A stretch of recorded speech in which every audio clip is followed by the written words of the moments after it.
morning and welcome to Brandenburg News Network. I am Donna Brandenburg and it's the 19th day of March 2024. Welcome to our show today.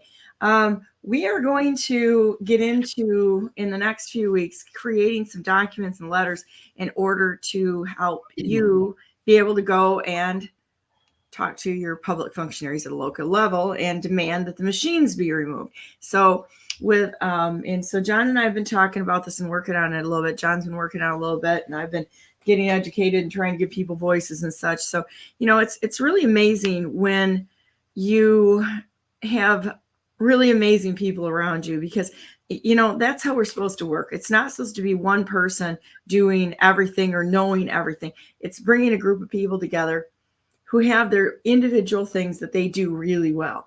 And I'm always really honored to sit here and talk with John Tater, because he was in the military, colonel, I believe, and also a teacher, taught history, and is a beast in fighting through a lawful process in the court system, which does not include the bar or anything else like that. So we're talking like pro se, pro per types things, and giving notice. So with that said, I want to bring John on.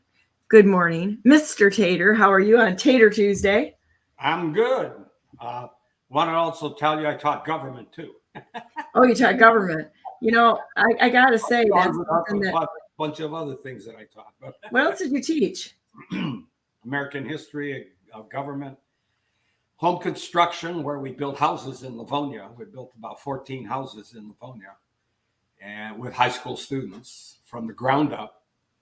They took us to a piece of property where there was nothing but grass, and we surveyed it, had it excavated, built the basement in, plumbing, heating, electrical, everything. So that was my for the most of my teaching career was home construction. I didn't know that about you. That's a new thing for me. So that's kind of cool, because honestly, I love doing that. So I've redone so many houses, and I've done my own construction, because when I started out buying property, I started out buying property, and my kids were really little at the time. And we redid houses. So when my one daughter was 6 years old, of course, she took the trash out and such.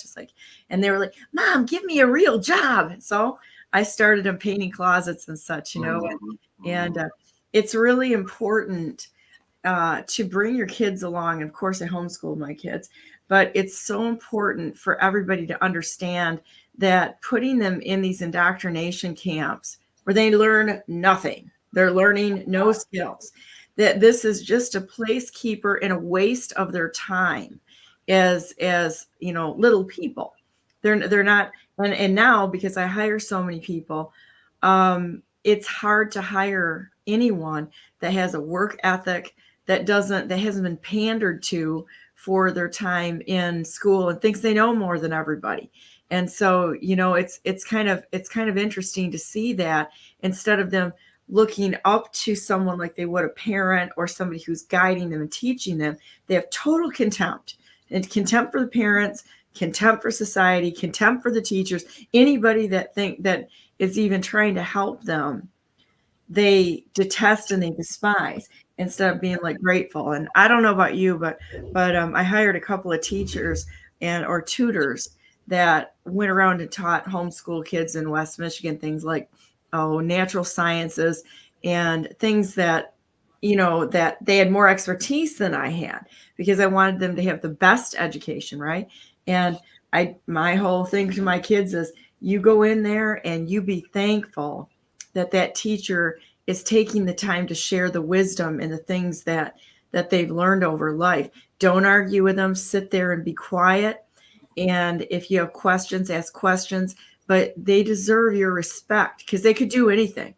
And to sit here and teach you is a gift they're giving you. And, to all the true teachers out there who are stuck in this system, because I know there's a lot of great teachers out there. They have a heart for children, and they really want to share information and enrich kids' lives. So I have no issues really with the teachers that really want to teach.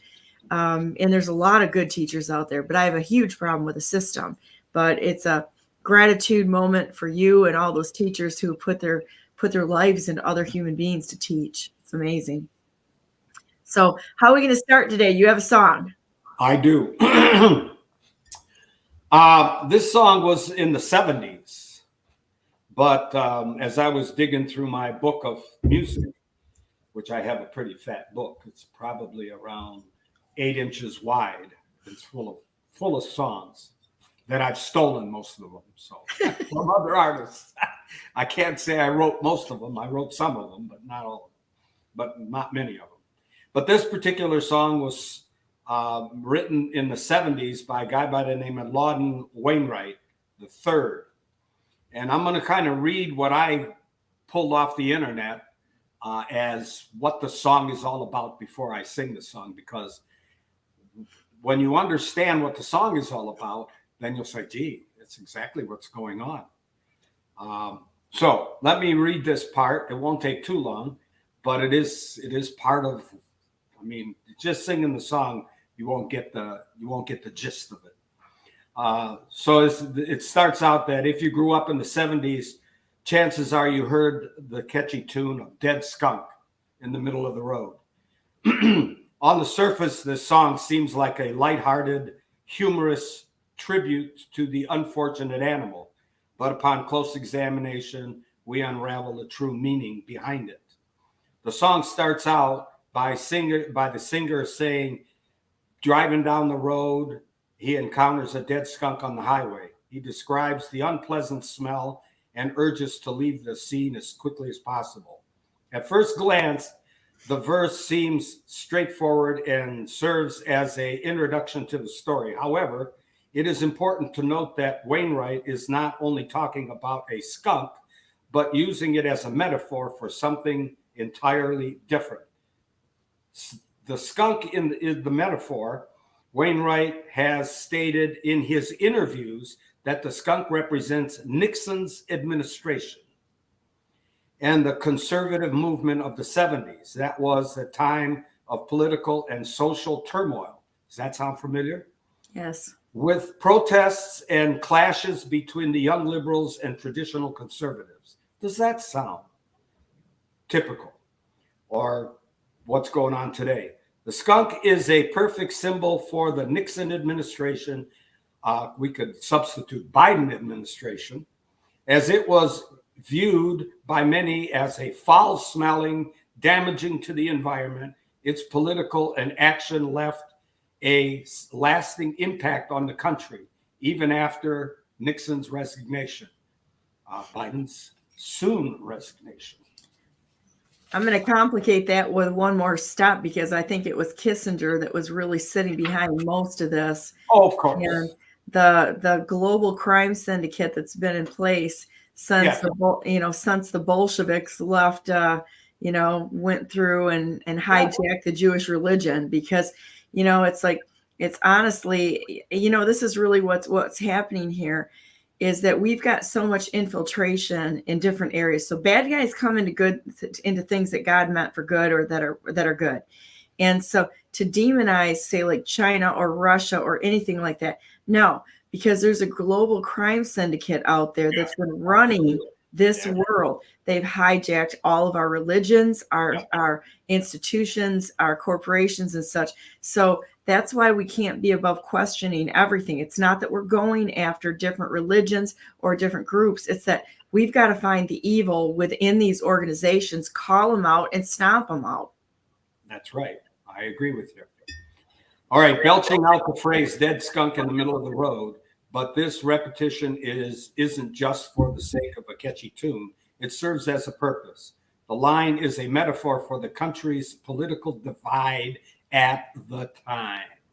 The political divide that we have right now between the Democrats, Republicans, the lefty communists, and the conservatives. The dead skunk represents Nixon Biden administration's politics and actions, which were blocking progress, no kidding, and driving a wedge between the political left and right. Is that what's going on? Obama, dead skunk on the high. I'm sorry. All of them. Yeah, stinking to high heavens. The second verse of the song where Wainwright politically commentary really shines through. He describes the skunk smelling as stinking on the highway, a reference to the buzzards in the sky. These buzzards are the metaphor for the media and politicians who encircle around the Nixon administration waiting for it to fall. Do we see that happening now? They capitalize on the administrative mistakes and brought its action to light, leading the Nixon eventual resignation. You got your dead cat and you got your dead dog. The bridge of the song features some curious lines about the dead cat and the dead dog. Some listeners may confuse this by these seemingly random lines, but they all tie back to the song's central metaphor, right? Wainwright uses the dead cat and dead dog as symbols for the other political issues of the time. Do we have any other political issues of the time going on right now? We don't ever get to the end of them. How many? It's like that's like the song that never ends. He says that while the Nixon administration, while the Biden administration was the dead skunk in the middle of the road, there were other issues that were happening, hampering progress and causing division in the country. That's exactly what's going on today. This is interesting that we've repeated history so closely to this particular song that was written in the 70s. The final chorus of the song is called to action. Wainwright says, taking a whiff on me invites listeners to pay attention to the current political climate and take an action to change it. He says that we can't ignore dead skunk in the middle of the road. We need to address it and work to improve the situation, such as the election machines, right? That was what we're going to go after. And yeah, I want to put a footnote on that too. Stephanie Lambert, the attorney, was arrested yesterday by U.S. Marshals. And the story that's coming out is it's because she leaked documents, but I had a little bit of an inside like Biden? What's that? Like Biden leaking? Yeah, there you go. But realistically, they were trying to fingerprint her and take DNA, and she took issue with it. They said she's that this is the word that I got. She said I was not charged with a crime. So how can you fingerprint and take DNA before I was even charged with a crime? So she's being arraigned this morning. So everybody say a prayer for Stephanie. She's been working on, and I think that the plot is deepening right now because I have a feeling we have a lot of people that publicly within the Republican Party, which they're fighting with everybody all the time, and I'm ashamed of all of them for their conduct. We need to work to get together and see past these differences and stop the cancel culture that's going on out there. I get it every day. You're talking to the professor. He's evil. You shouldn't talk to him. And I'm not sure I want to be your friend anymore. And I'm like, your prerogative. I'm going to talk to whoever I want. Or you're talking to General Flynn. He's evil. I'm not going to talk to you anymore. This sounds like a childhood game, like a playground game. And the thing of it is I talk to everybody. Because you know what? The only one that I can tell you that I can count on 100% is me. Because you can't control what other people do. And so we talk to them to find out information and such, and hopefully have civil discourse. And I was talking to somebody the other day, you don't have to agree with people to talk to them.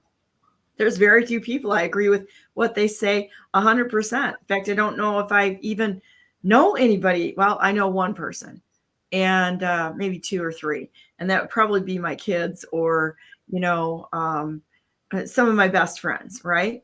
But because I just spend more time with them. But the point being is that we don't have to agree with each other, but we should be able to talk in a civil way with each other. And I don't like this person, so they're setting their teams up within their head constantly, which is exactly what you're talking about right now. Exactly. The division. It's nonsense. Exactly. All right, let me finish this up. Okay, sorry. It says, despite I digress. being written in the 40 years ago, it's actually 50 some years ago, Dead Skunk remains a relevant and thought-provoking song. It uses metaphors and clever wordplays to make a standout in a staple for the 70s music. But more than that, Dead Skunk is a reminder that music can be a powerful tool for social commentary and political change. Dylan's stuff, Peter, Paul and Mary, Kingston Trio, and so on and so forth. Wainwright uses his platform to call attention to the divisive issues of the time, and his song remains a testament to the importance of speaking up, which is the most important thing, that the deep state is trying to shut us down. Well, with that said. With that said, we're going to go into the song.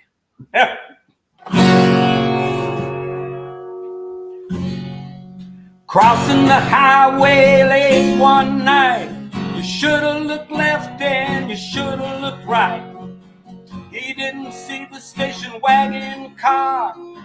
The skunk got squashed, and there you are. You got your dead skunk in the middle of the road. Dead skunk in the middle of the road. You got your dead skunk in the middle of the road, and it's stinking to high heaven. Take a whiff on me, that ain't no rose. Roll up your window and hold your nose.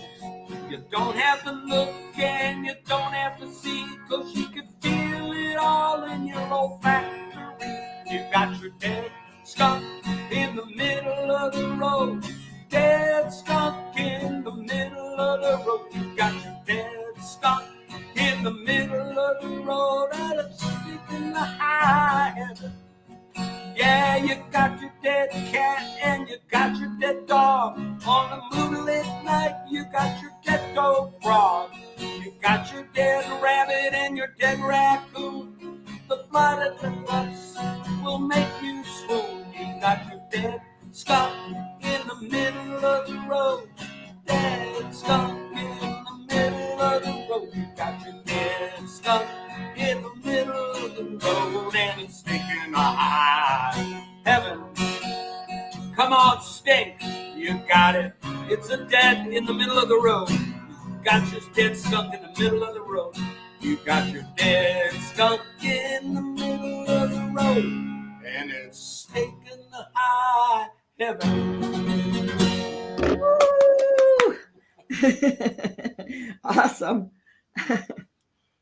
Anyway, you know, John Rich right now is doing a lot of stories for this time that we live in, and also Mark McKay. I think those guys are doing a really good job putting out good content that really brings our hearts back to God, family, and country. And I love all of our musicians out there that are really doing their best to unite people and to get us all pulling in the right direction, because that's what we need to do, you know. We don't need to agree with people. This is, you know, you say, talk about the issues of our time that are dividing us, because, you know, it's like what I see in the chats, in the political chats, is it's always a fight to be right. I have to be right to be okay. And they start fighting and, well, you're wrong and you're this and you're that. And the accusing and the blaming starts. You never solve anything that way. And it's just like the issues right now that are dividing us. Okay, it used to be black and white, but they've certainly kind of got us past some of that. But it's still an issue. You know, all of the racial issues are truly to divide us. The same thing between men and women. I'm going to tell you what, my grandmother on my dad's side, they always say I'm the most like her of anybody in the family. I'm going to tell you, she was a force to be reckoned with.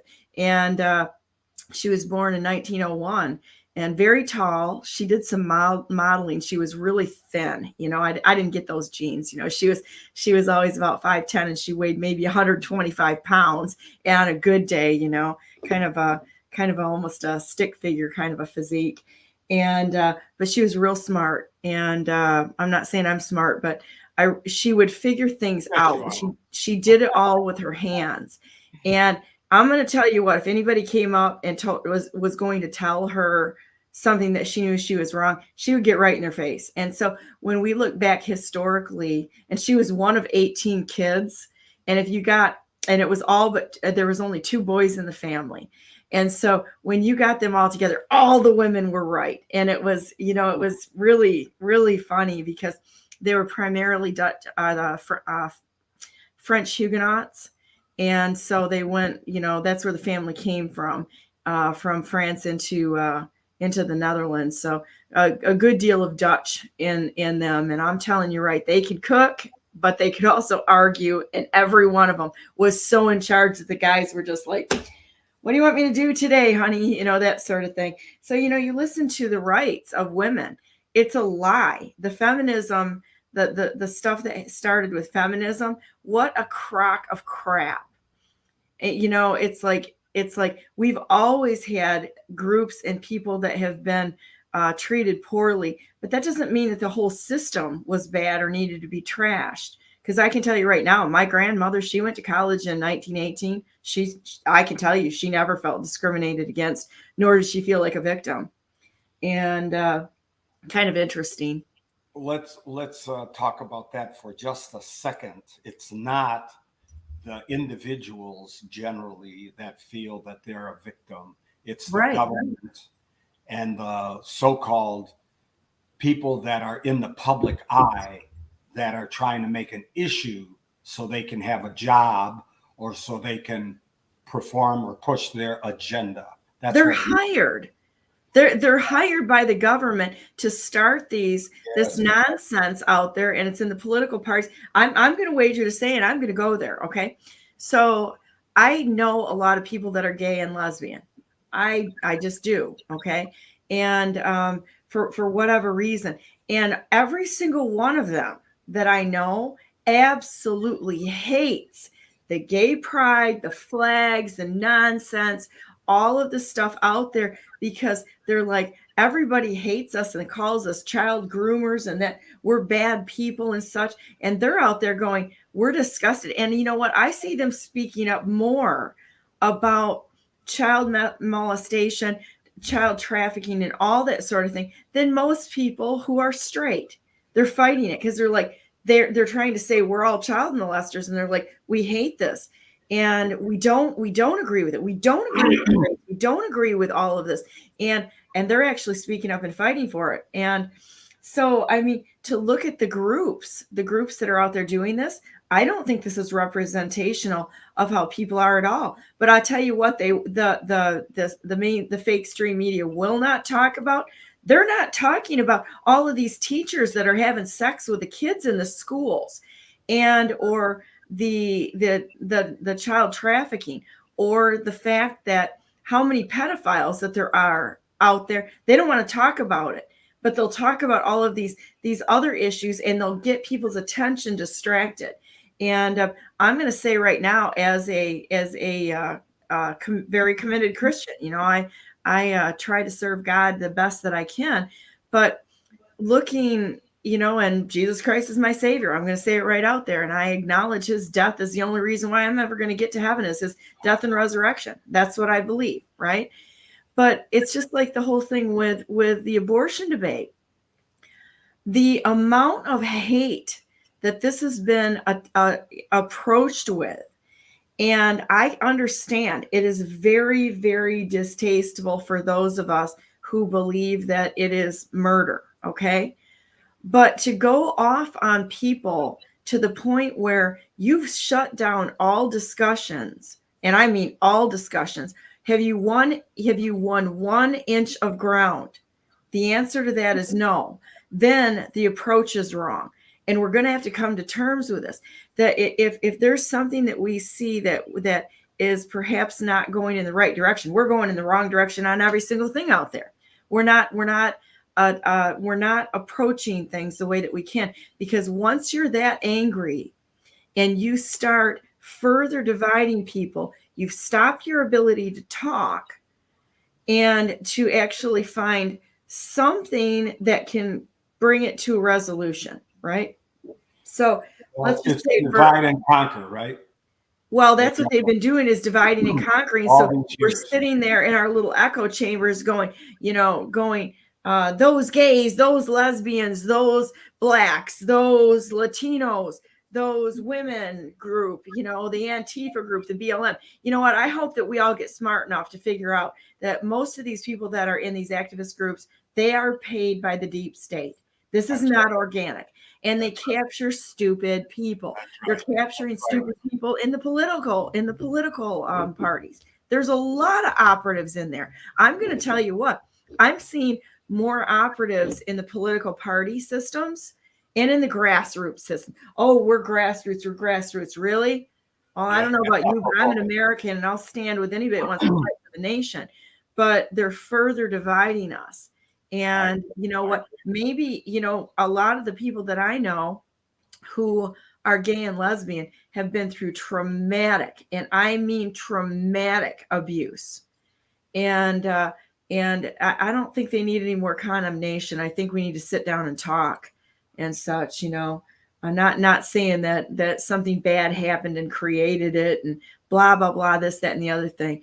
People are people. We all have things in our each other that we like and we don't like, things that we believe in that we don't believe in. But that doesn't mean that you just go out there and start eviscerating them and tearing them down further. I think we're supposed to help each other and then go after things that are pure evil, because there is pure evil out there. When people hurt each other or other people, that's pure evil, psychopaths. So anyhow, there you go. Donna's morning rant. Don't like it, you go somewhere else. Always change the channel. You change the channel. You have that right. We have that right to free speech, and you have the right to change channel.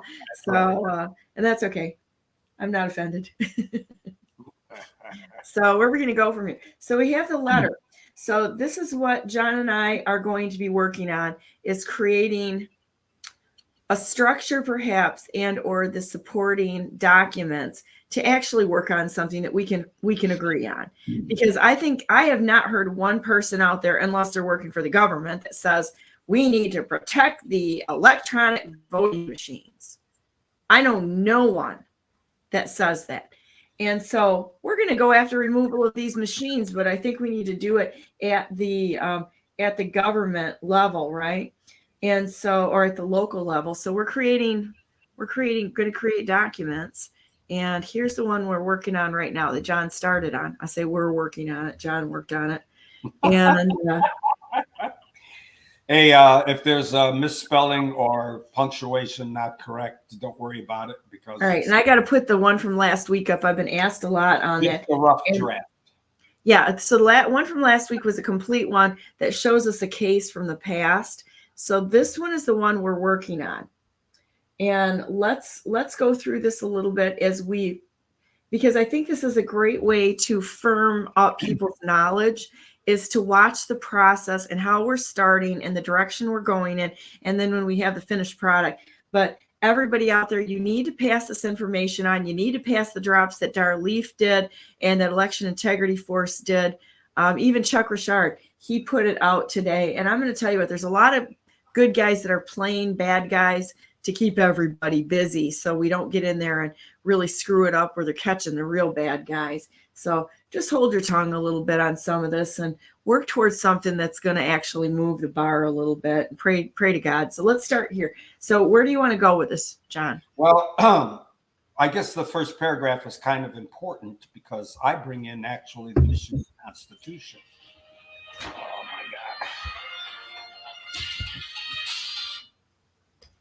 I bring in the Michigan Constitution. So let's start there.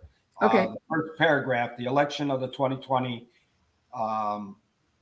has proven over the past few years to be a fraud upon the citizens of the state of Michigan. The lack of accuracy and integrity, which I took from the quote of the Michigan Constitution, of the election process has prescribed by Article 2, Section 4, Paragraph H of the Michigan Constitution of 1963 has been brought into question. With the lack of a forensic audit, the result, and this is quote from the Constitution, results of the statewide election audit has demonstrated your usurpation of authority and your violation of your oath of office. Article 11, Section 1 is the oath of office. Remember that acts of usurpation are viewed as acts of treason against the United States. See attachment of the following excerpts, and I would have the entire attachment of Title 115, Section 238(1), and then I just put little excerpts of them, and I won't read through the excerpts. But so then you have that as an attachment in a separate document. I'm just explaining this to people. So you have your main document, and you put your attachments with the references in the main document, and then the full attachment behind it. Yes. So okay. they can read it. They should have read it. They should know what treason is. They should know what insurrection is. But some of these people that are in the public functionary positions haven't really understood what misprisonment of treason is. I mean, they may have heard it, but they don't understand it. And they don't understand what rebellion and insurrection. And so hopefully they have enough brains to look at the entire part of it and say, well, does this apply to me? Am I doing this? And hopefully it'll wake up some people in the process. But as you look through from all of the rest of the stuff, it's just excerpts taken from Title 115. And that's as far as I got, because in order for you to write a good letter, you have to not only cite things such as Article 2, Section 4, Paragraph H, but you got to point out exactly what in that paragraph that you are citing. And that's where I use the quotation marks, and I say, this is what I am pointing to. Accuracy and integrity, which it says right in the Constitution, Michigan Constitution. And was there accuracy and integrity? No, there was neither accuracy nor integrity. When you can say that, well, we had only found 25 or 30 people that voted twice, or that were dead, or that never lived at that particular address, that's your accuracy. It's went out the window. And if you didn't call attention to that, then where's your integrity? You lost your integrity too, because you didn't call attention to the fraudulent part of that election that you knew was a fraud. So did you see the drops that Darleaf dropped, which led to the part of the nonsense that with the arrest, or it's not, I don't think she's arrested yet. I think she's going to be arraigned this morning, and Stephanie Lambert, and all of the drops and what happened with our election information and the connections to Serbia. That's really interesting. I started reading it. I posted one of them today where the head of security and strategy was like, one of the things he said is, we suck, because they realized that none of the machines were making test, or a good portion of them. So I didn't see that, but everybody is kind of attacking this in different directions, which is good. Because there's so much of it. I mean, there's not one flaw. The whole thing is flawed. That's right. And so that's how we have to look at it. Every individual has a different point of view in regards to what was fraudulent about the election. This is my particular point of view. I go to the law and through the Constitution, and I bring those parts out. Their oath of office, critical. Even though that idiot Alan Dershowitz, and everybody knows that name because he has been in the public eye for a long time. Alan Dershowitz says, politicians lie, they break their oath of office all the time. And that's just typical.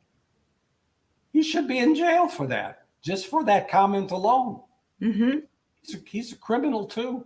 And there should be a standard, and we have to hold them to a standard. I mean, they shouldn't go in there and just make excuses for it. Well, that's in any way, shape, or form, because that's what they're doing it because they're all doing it, and so they're protecting each other. But he's part of the bar, which is corrupt. The whole DOJ. By the way, I don't know if you know it or not. Do you know when the DOJ was created? How it was created? Department of Justice. Who created it and when it was created? Inform us. It was created just after the Civil War, and it was an act by the President Grant at that time. So does that office exist? No. According to Norton, does not. It does not. It's not constitutional. The DOJ does not exist. The attorneys that are represented by attorney generals that are part of the DOJ, do they exist? No. How could they exist if the department itself doesn't exist? The whole thing's a fraud. It's fake. And so we need to know that these departments that have been used as battering rams against the public, they're all fake. And so and that's the violation of their oath of office. Anyone that had brought these departments out, or that are in these departments, or better yet, that service these departments and collect money, they're all fake. They're all fraudulent, and they are taking money from the public illegally.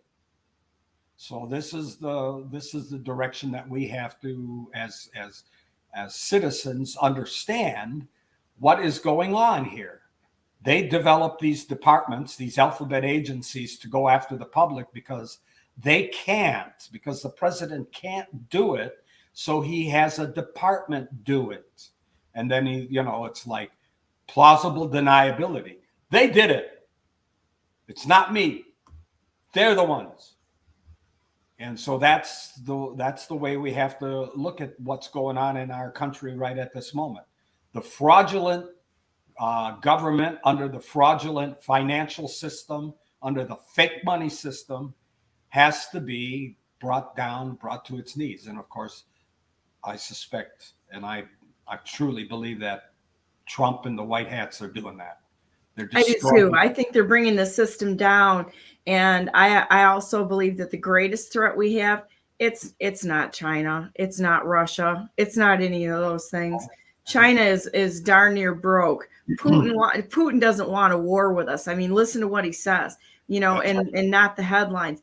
I think either Putin was already replaced, or he's never been what they've told us he is. It's hard to tell. I don't know. I heard a story, and I think it was General Flynn that told us this story about Putin taking a ring from somebody, like a Super Bowl ring or something like that. Somebody showed him a ring, and he just took it and put it on and walked away. And he might have thought it was a gift. I don't know, but at any rate, I don't think that things are the way that we see them. And I think most of the people that we see out there, I think everyone that's out there is certainly working towards good, because all things work for good to those who love the Lord and are called according to his purposes. So there's a lot of things going on that people freak out about. We look at because we want to know the lawful process behind it.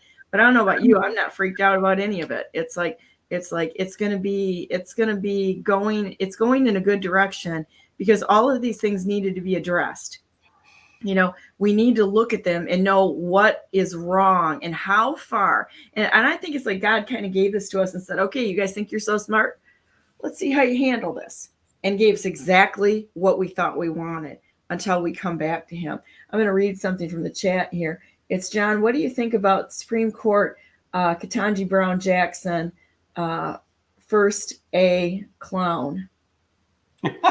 Yeah, she is. I kind of think Charlie answered your own question there. But how the Supreme Court, or how the Congress could have put her on board when she said, "Oh, I don't know what a woman is," kind of thing. And then they said, "Oh yeah, well, you'd be a perfect person to tell them what the law is, because you don't know what a woman is." I mean, come on. people. Yeah, that's kind of a one of those things that should be your first clue that they're a paid operative right there. I don't know what a woman is. Okay, so like, what did you do? Like fail kindergarten or something like that? Seems kind of it's just a political agenda. They don't even believe it. I don't think they even believe it, but they're hoping stupid people jump in with them and help run the ball forward to the end zone of the destruction of the United States of America. Just don't pay attention to them. Keep talking and say the truth. Honestly, too, if they actually were to shut us down, there's a lot more of us that would have had our sorry butts in jail than you know what I mean. They've slowed people down with the censorship and such, but they haven't shut us down entirely. We just are finding better ways, which is probably good because they controlled these venues for a long time.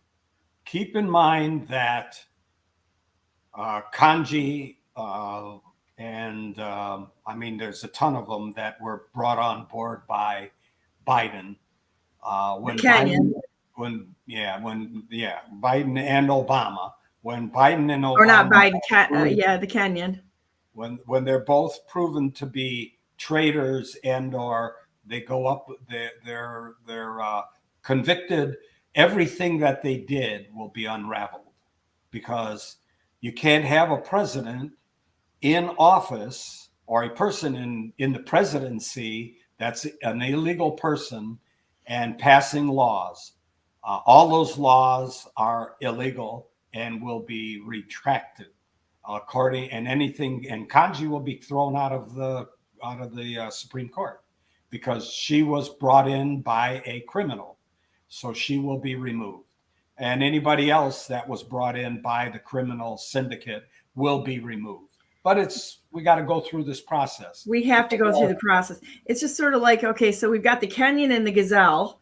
I watched the gazelle fall again, going up the stairs, which is kind of funny. So, I don't know. There's a lot of things that don't make sense, but that's okay. One of my friends is in, and I know she's watching right now. It was in a group that's just basically completely devolved into nothing but a fighting, screaming, stupid match full time, fight to who's right. And it's very abusive. It's incredibly abusive, and most certainly infiltrated by, operatives. There's no two ways about it. And for a while there, she was feeling kind of bad about the time she wasted in that organization. And I said to her too, I'm like, you didn't waste any time. You learned, and you learned a lot. And maybe the goal of the group wasn't met, but maybe it was the wrong goal. Maybe the goal was to get in there and see how bad it really was and learn the proper way to go forward, because you can see it. Sometimes people have to be shown. And I really think that that's kind of what's going on right now, is that, we're getting smarter. I don't feel like, just like I've always said, I feel like I won by losing. Getting a title in a corrupt system, that's not a win. That isn't a win. That's playing the game with the people that are evil, because they'll never let you in if you're honest. Never would you get a chance to get in. But learning what's wrong so you can go forward and do the actual work and battling, that might be a really good way to infiltrate the bad guys and find out what's wrong, and be able to go forward once they're removed and or be part of removing them, which I think is a great thing. Go ahead. Sorry. Joyce Riley, I don't know if you remember her name or know who she is, but She used to be part of the Power Hour. She was a captain in the Air Force during Desert Storm. She ended up getting sick and eventually dying at a relatively young age, but she was a broadcaster on the Power Hour. Actually, I think she was one of the people that developed the Power Hour. Anyway, she said, we are born for this time. That's why we're here. That's our job. And I remember that from way back when, and I think she's 100% right. What are your purposes in life? Why are you here? What are you doing? You are born for this time in life, to see what's going on, to wake up, to make a change, to make the right directions. And learn to make good decisions by seeing things that are not okay. Right. That's right. And such. So I mean, there's so many things going on right now, and I know a lot of people are really discouraged about what they're seeing, but you know what? This is a process that we needed to go through. That's right. And I really believe that and it's going to be okay. We just need to take what we've learned, and we're still learning because we still haven't learned to work together. We still haven't learned to sit down with somebody that we disagree with and maybe just hold our tongue, which was what was talked about in James, hold our tongue a little bit and speak truth and go, I'm going to spend the day considering what that person said, whether or not I agree with them or not. And, be able to come back and ask more questions and find out, and then go down a few other rabbit holes. Like one of the groups I was in yesterday, they were talking about Axe My Tax. I have a fundamental disagreement with it. And I'll tell you. I have a big disagreement with it. I have a huge disagreement with it. And so since I brought this up, let's go there. And I'll tell you why. I had the woman that started it came to one of our taxpayer parties meeting, and my bullshit meter pegged within 5 minutes. And so we started as she's talking, and it was absolutely rude. She tried to take over the entire meeting, and she wouldn't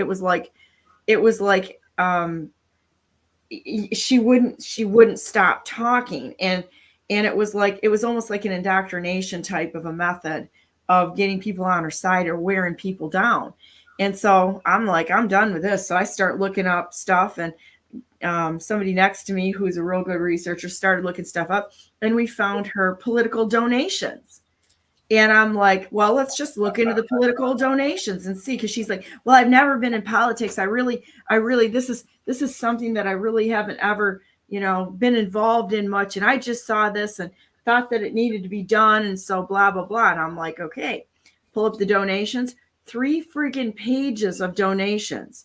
She's donating to Brighter Michigan PAC. She's donating to Christina Caramo. She's donating to all this. And then I had just been to the Board of Elections, and she had to resubmit because her language in this was rejected at the time. I don't think she was back there because I was at the last meeting. And so I don't even know if she worked on it then or if she's working on it now to redo it, or she's just selling something that's a distraction and pipe dreams. And it's like she's got so many addresses and a PO box that she has things being sent back to. And I read it because I'll read anything. And I'm like, this is a cockamamie plan because property taxes are unlawful. All she's done is put it into, let's shuffle the money around. That's pretty much what Axe My Tax, if you read it. The basis of it is let's distract people. Let's get them all riled up about the property tax and go frickin' nowhere, because not only are we not quoting the law, we are absolutely chasing our tail and trying to figure out a way to move the tax money around. But, she's, this is grassroots. This is somebody that's got an answer. It's like, has she even addressed the language? She hadn't when she came and presented it. I don't know, because I was done with her pretty much right then and there. I'm like, this is not something I want to be involved in. Now, other people can be, and I won't hold it against anybody, but that's the Donna Brandenburg opinion of it. It's bullshit. Well, I'll throw a couple things at you. Number one, Michigan Constitution states that the executive branch can develop 20 branches of government departments. And do you have any idea how many branches of government the state of Michigan has right now? I'm going to just show you. Page 1, page 2,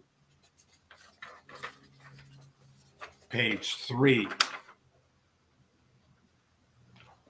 You think there's only 20 branches of government there? No, I started counting. I got up to 30, and I said, no, I'm not going to go any further than that. But there's well over 50 or 100.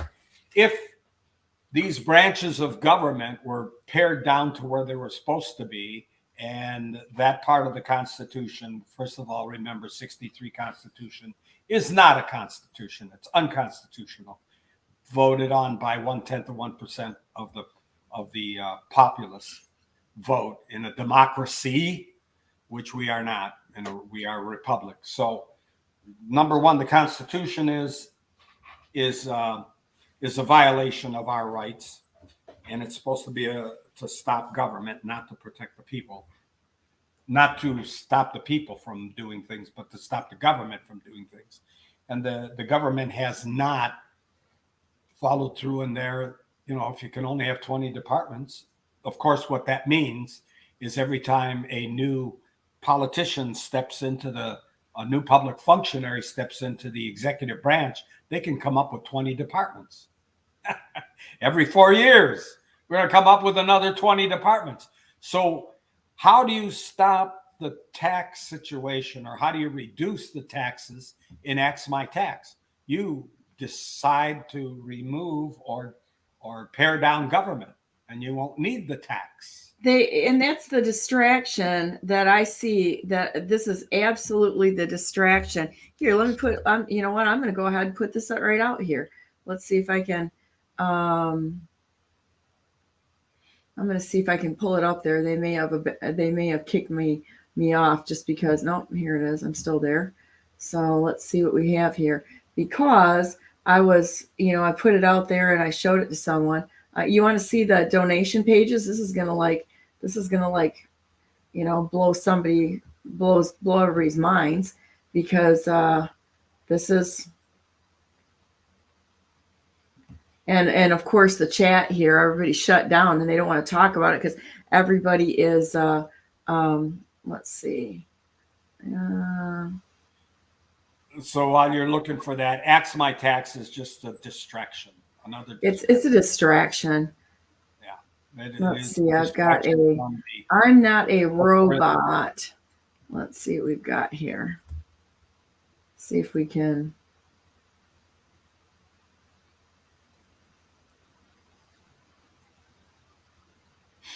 Let's see if I can get it. Oh, it's not letting me do it now. Let me see if I can go back and get it. But this is kind of it's really interesting because, and I'm like, if you know a little bit about, I'm going to just call it open source intelligence, or if you can, let's see if I can get it here. If you know how to search for things.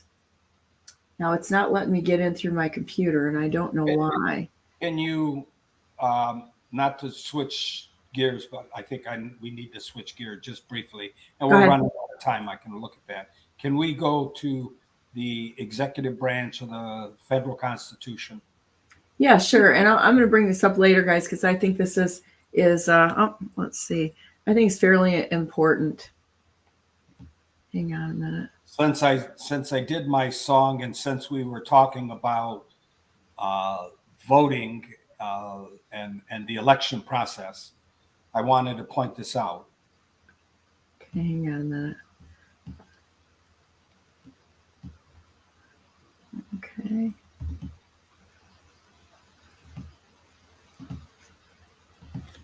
Michigan Constitution or federal? Federal. Under executive branch, we're looking at executive branch, section 1, 1, 2, 3, 4, 5th paragraph. That's where we left off last time, and I think I wanted to bring it up because it's part of the election process. And okay, which section am I going to? Section 2, Article 2, executive branch. Article 2, section what? Article 2, section 1, 1, 2, 3, 4, okay. 5th paragraph. It says the Congress.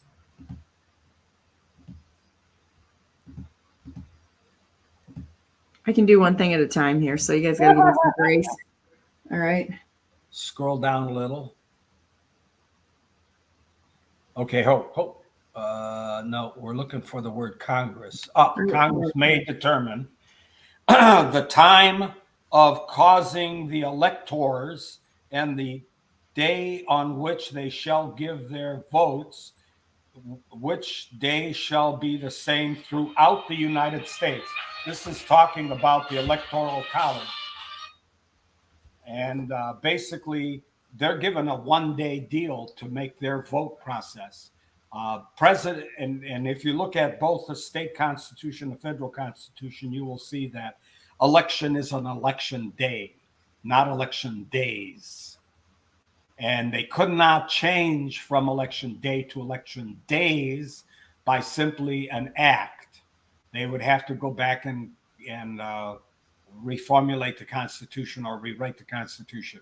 And you know that Hillary and her group of criminals wanted to remove the Electoral College and wanted to go by popular vote. And we've even had the con people trying to pull that nonsense off on us also. So here's a part of the Constitution that really cannot be changed by an act. It cannot even be amended. It can't, because this is part of the basic laws of the government and how they're supposed to operate. So I want people to understand that. So when they talk about changing the Electoral College to a popular vote, can't be done. And I wanted to point that out. Also, no person except a natural born citizen or citizens of the United States at the time of the adoption of the Constitution shall be eligible to the office of presidency. Neither shall any person be eligible to that office who shall not have obtained to the age of 35 years and been 14 years a resident within the United States. And who's a natural born citizen? Well, I am. Something that has to be brought home, because obviously it is not even a question that the Kenyan was not a natural born citizen. Why wasn't he a natural born citizen? Because at the time of his birth, his father and mother were not American citizens. Mother was, but father was not. And I think that we can look at people like, Kamala Harris. Yeah, she's disqualified too. Absolutely. And I think there's a lot of question out there about all of these people that are sitting in offices, because I believe that a lot of them are foreign. They're foreign born and or foreign nationals. And look at all of the people who have a dual citizenship that are in our government with Israel. This is, and I have no problems with, with my Jewish friends, but I got a big problem with the government structure and the people that are in charge, because they've all been infiltrated in every country.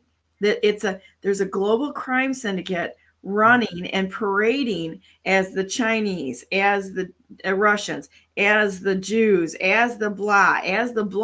We got to get rid of all of it. And just like the geographical structure, I don't think our war, I don't really think the geography even matters anymore, because the ones that are running it are global. Yes.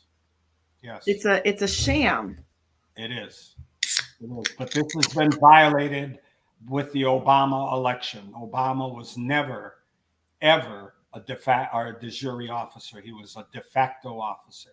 And people need to understand that, and people don't. So there's still people that would vote for him if he was running again for election. You know why they want to run with him?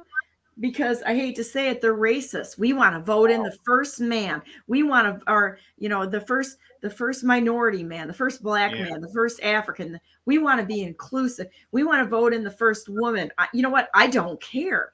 We should not care whether a woman is in office or a man's in office. It does not matter. It's like, who is the best suited for the job that meets all the lawful criteria? I don't really care. I have nothing bad to say about, if a guy's in president and he runs it well, fantastic. I'm going to go back to my barn and I'm going to do something different. I'm going to garden. I'm going to, if somebody's running the country, there's no reason for us to get involved other than to support them and make sure that things are run correctly and either back them or remove them. That's it. Right. Doing their job. Doing what they were elected to do as a public functionary. Yes, I agree. And we have gone stretched so far away from the Constitution, and people in general do not understand the Constitution and its function. And so that's where we have to drive that home to people. I personally don't think that we should have anybody. I don't think we should give automatic voting rights. And we're going to need to look at this from somebody that comes in and all of a sudden gets citizenship. And this is my opinion. And they have that in other countries where it takes, 3 generations, 5 or 9 generations or something like this, because they're jumping the border. And I watched somebody in Germany who was stated as a Muslim, that was waving his passport and says, I'm here and I can vote. Now we own you. Yeah. And exactly. It's an invasion tactic. Yeah. And so, but people are so naive. They're like, oh, we're going to have a great world where we all play together nice. Well, that would be great if there wasn't evil in the world. And we haven't even gotten past the first step to determining what the evil is and removing that. If we had everyone playing together nice, we wouldn't need the government, because we would hold ourselves accountable. And that comes first. We have to hold ourselves accountable in all things and be that standard in everything we do. It starts with us. That's right. So where else do you want to go? I think Courtenay is there, but I'm not seeing her in the chair, so we can keep talking until I see her. Well, all right. I'm going to have to disappear shortly because I have other things I have to do. But I think maybe we ought to stop at this point with the Constitution. Okay. Because the next part gets a little more involved, and the rest of it, and we will pick it up on the next week, where we have to, so we can dive into it. I don't want to go over this stuff with a surface idea. I want to get into it, get deep into it, so everybody understands what it says, what it means.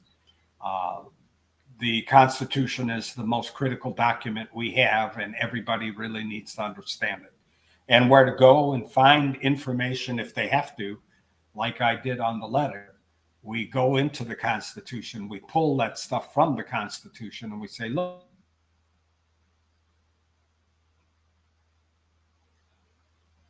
Oh, and I think John just froze up right there. But I agree with you, Mr. Tater. And let's see if you come back here a minute and we can say goodbye. But I think you're froze up. Yep, he's froze up. So, it's true. We're going to need to go through the Constitution. Oh, there you go. I guess you froze up there for a minute, John. I know. I saw you both. We both blacked out. They don't like us talking about the Constitution, but we need. No, and I'll go back to what you said about the con people, the Constitution Convention people.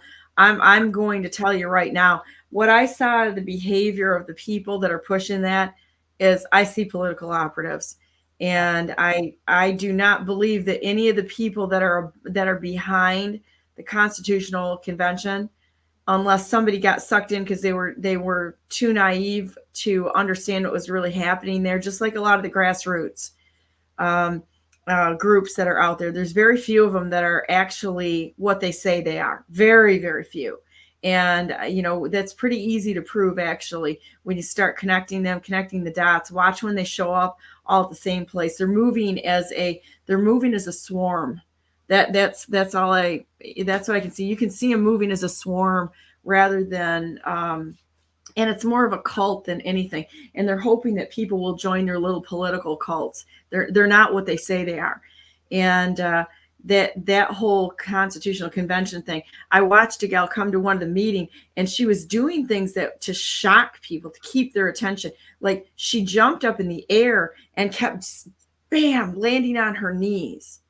She jumped up in the air and bam, land on her knees. And I'm like, I don't know what you are, except for one crazy chick standing up there. It's like, and what I saw was, I'm like, this chick has been MK altered or something, because a normal person does not act that way. And if you're in the political arena long enough, you'll start seeing them and be able to identify the MK altered people, because they're predictable. They're actually really predictable. If you watch their behavior and their actions, they're absolutely predictable. I had one gal that came around, and she's like, she's kind of has this like look to her face, and I'm like, oh boy. And she starts talking, and apparently she was down in Haiti. Found out later that, she kept talking, and I'm like, oh, I just listened to her for a while. It's like, set the trap and reel her in, right? And it was like, oh, so she's telling me about all the great Christian things she was doing on there with the kids. I mean, she was crazier. She was crazier than a loon. And then she starts talking about what she's doing, and I find out, yes, I'm down there playing with the kids. And I'm like, I'm sure you are. Yeah. And she's like, yeah, she said, it came out later that she was down there. Her sister says, I never understood it. She said she's down there playing, with on these mission trips. And, she said she's not a medical person, but she's down there pulling kids' teeth.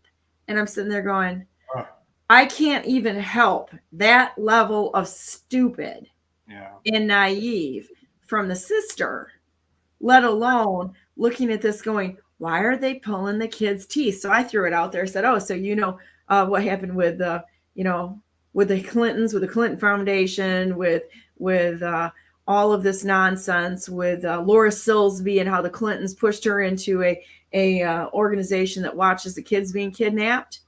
She got real quiet, and it was just like almost turned to stone. She wouldn't talk. She wouldn't say a word. And anytime she was about ready to crawl out of there.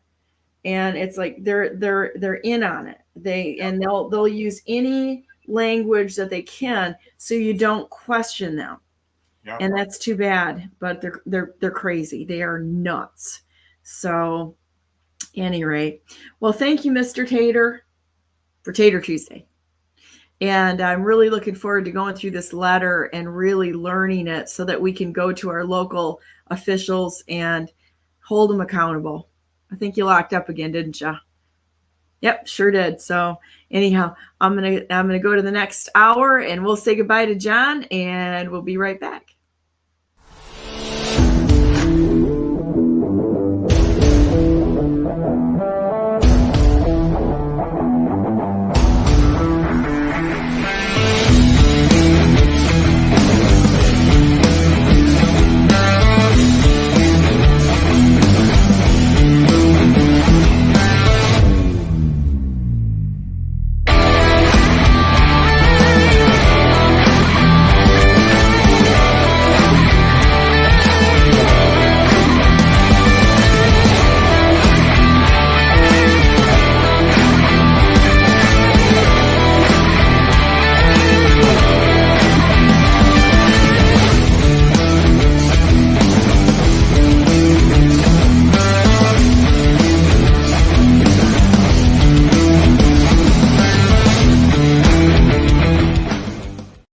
Good morning. Welcome to the second hour of Brandenburg News Network. And it is the 19th day of March, 2024. And we're here, Donna Brandenburg and Courtenay Turner. How you doing? Hello. Good morning. How are you? Good. Oh, look at, we both went like shiny. Oh, yes. Yes. I'm a day late for my St. Patrick's Day color. Oh, there you go. I actually was listening. I was driving on Sunday, and so I turned Pandora on to Irish St. Patrick's Day music, which was kind of fun. It was mostly Irish drinking songs, which is just absolutely hilarious. That's funny. I was reading that, I remember people telling me that orange is also a color of I think we need to move the camera. But I think orange is also the color, and look at the flag. Right, for the flag. But then, so I looked it up because I wasn't sure if I remember that correctly. And it turns out that actually the original color was blue.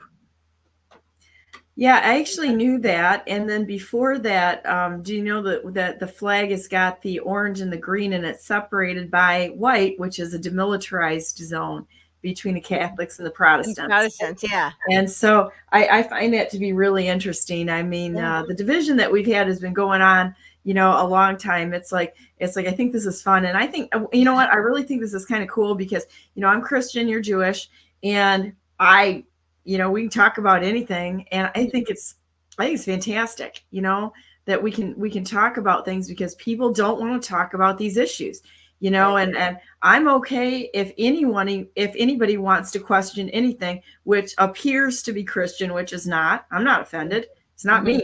Sure. Evil is on them. And I know you're kind of the same way. It's like evil is evil. Yeah, I don't really understand all the division between the Christians and the Jews right now. I mean, I really honestly think that's very contrived. That there would be no Christianity without Judaism. There's an Old Testament and New Testament. It's just bound in the same book. And all of this division, I understand there are differences in, how they view the Messiah. I get there are differences, but one wouldn't exist without the other. So for there to be all of this division just feels very contrived. It doesn't really make sense to me. Well, it stops us from talking.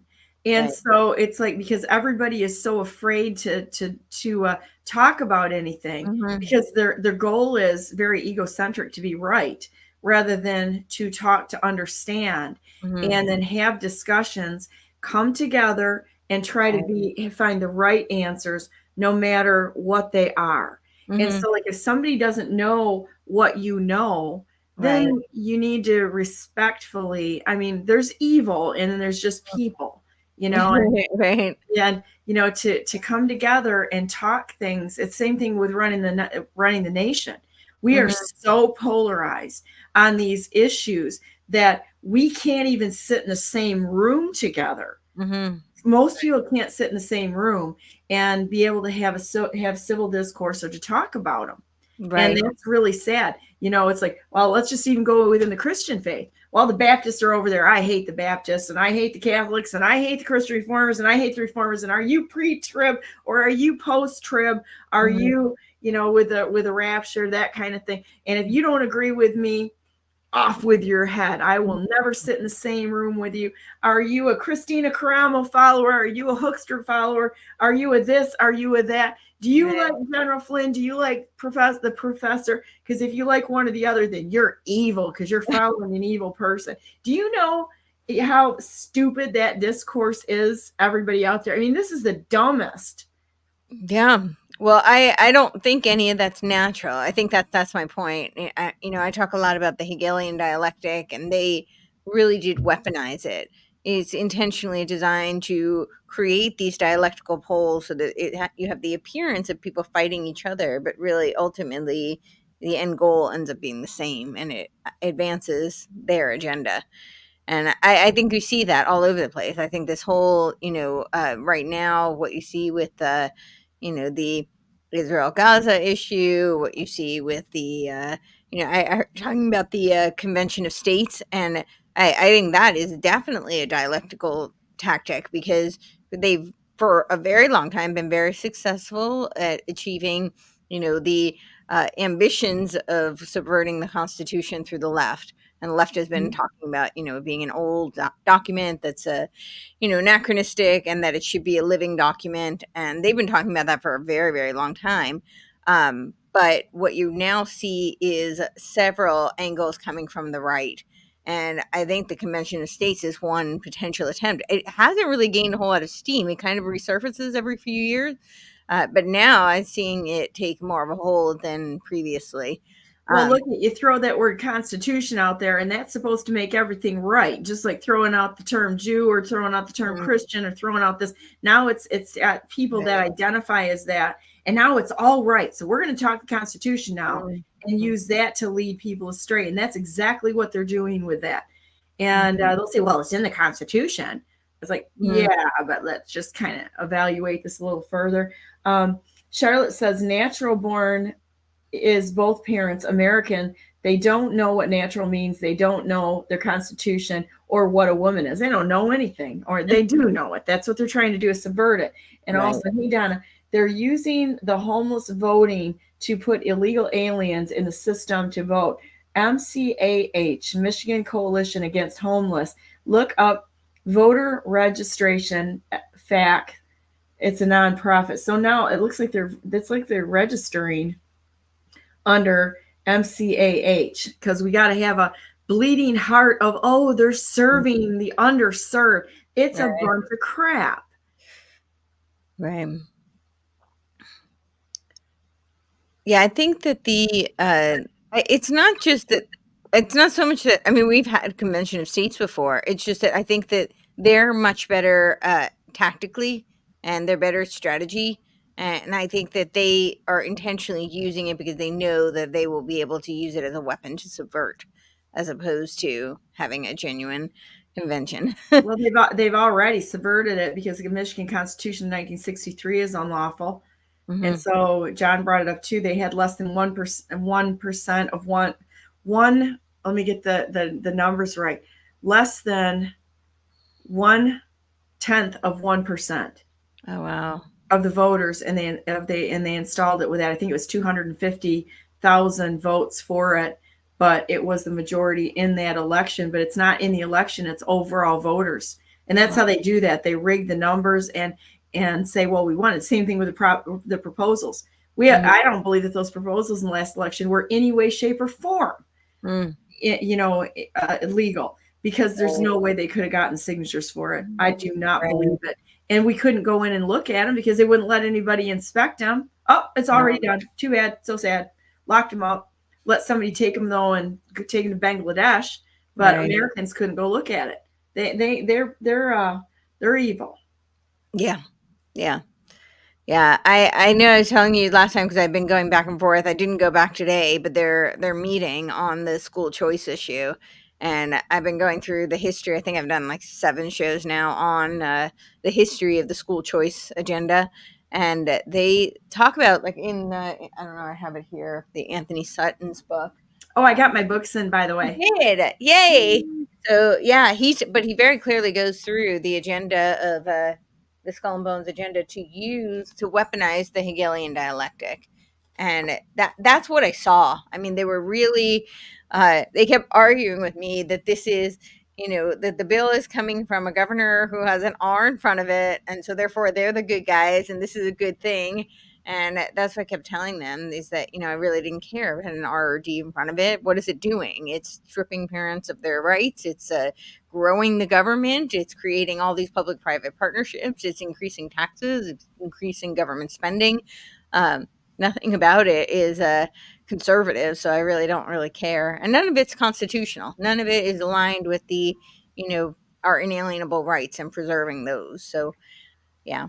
Well, and there's another organization that I came across this week, and it's called Tent, and they have 260 some businesses in there. And what they've done through an employment type act is they're shuffling money into these companies for them hiring illegals.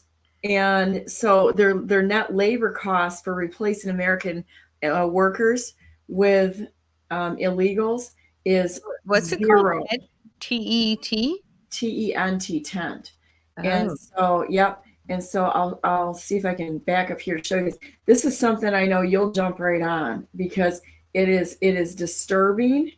It is replacing American workers. There's no two ways about it. And here, let me see. Here is a Tent Partner for Refugees, a network of 260 major businesses committed to supporting the economic integration of refugees, brings together leading companies including Amazon, Hilton, PepsiCo, Pfizer, Tyson Foods, so with the Tyson closing, to announce commitments to hire and train thousands of refugees in the United States over the next 3 years. The summit is first in a series of milestones to continue to mobilize companies. And here, let's see if I'll show you. This is this came across on PR Newswire, which, hang on a minute, let me see if I can put this up here. But there's a whole list of them, and I published some of them, but you can find more. So once I started going into the area behind it. Yes.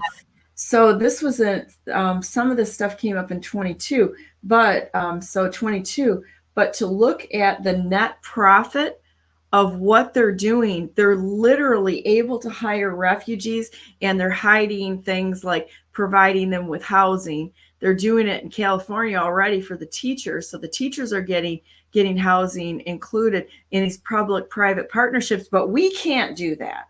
Right. They've got us locked down, but as long as a refugee so that they can replace Americans. You can put a flame directly on the material. Oh, that was kind of cool. I posted this. It was creating blocks out of hemp. And if you feel the back of the Oh, material, wow. I'm holding my hand. It's really cool for let's see if I can find see if I can find the. Oh, I'm not sure that you'll ever no. have another election in this country. So I'll have to see if I can find a video. I posted a video on it, and that shows the absolutely most wonderful breakdown that you could possibly have. Let me see if I on the dollar amount and how they're rigging this. It's crazy. And I think people really need to see. Here it is right here. This is the video.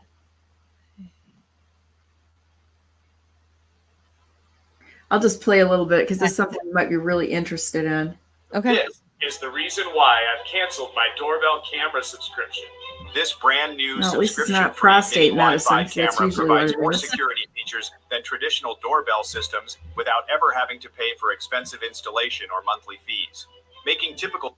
Here's up, guys. John here. Will now cost nearly 30% more to hire an American than it will to hire an asylum seeker or migrant. Policies favoring immigrants over Americans. Tyson laying off 1,200 workers after closing its pork factory in Perry, Iowa, only later to announce 52,000 jobs for migrants. Thanks to something called the Think Work about that, Opportunity Tax Credit, 52,000. to allow companies, both small, medium, and large, to write off nearly $10,000 per year per hire of a migrant. Now these people from the future are showing up and offering to do the same work for next to nothing.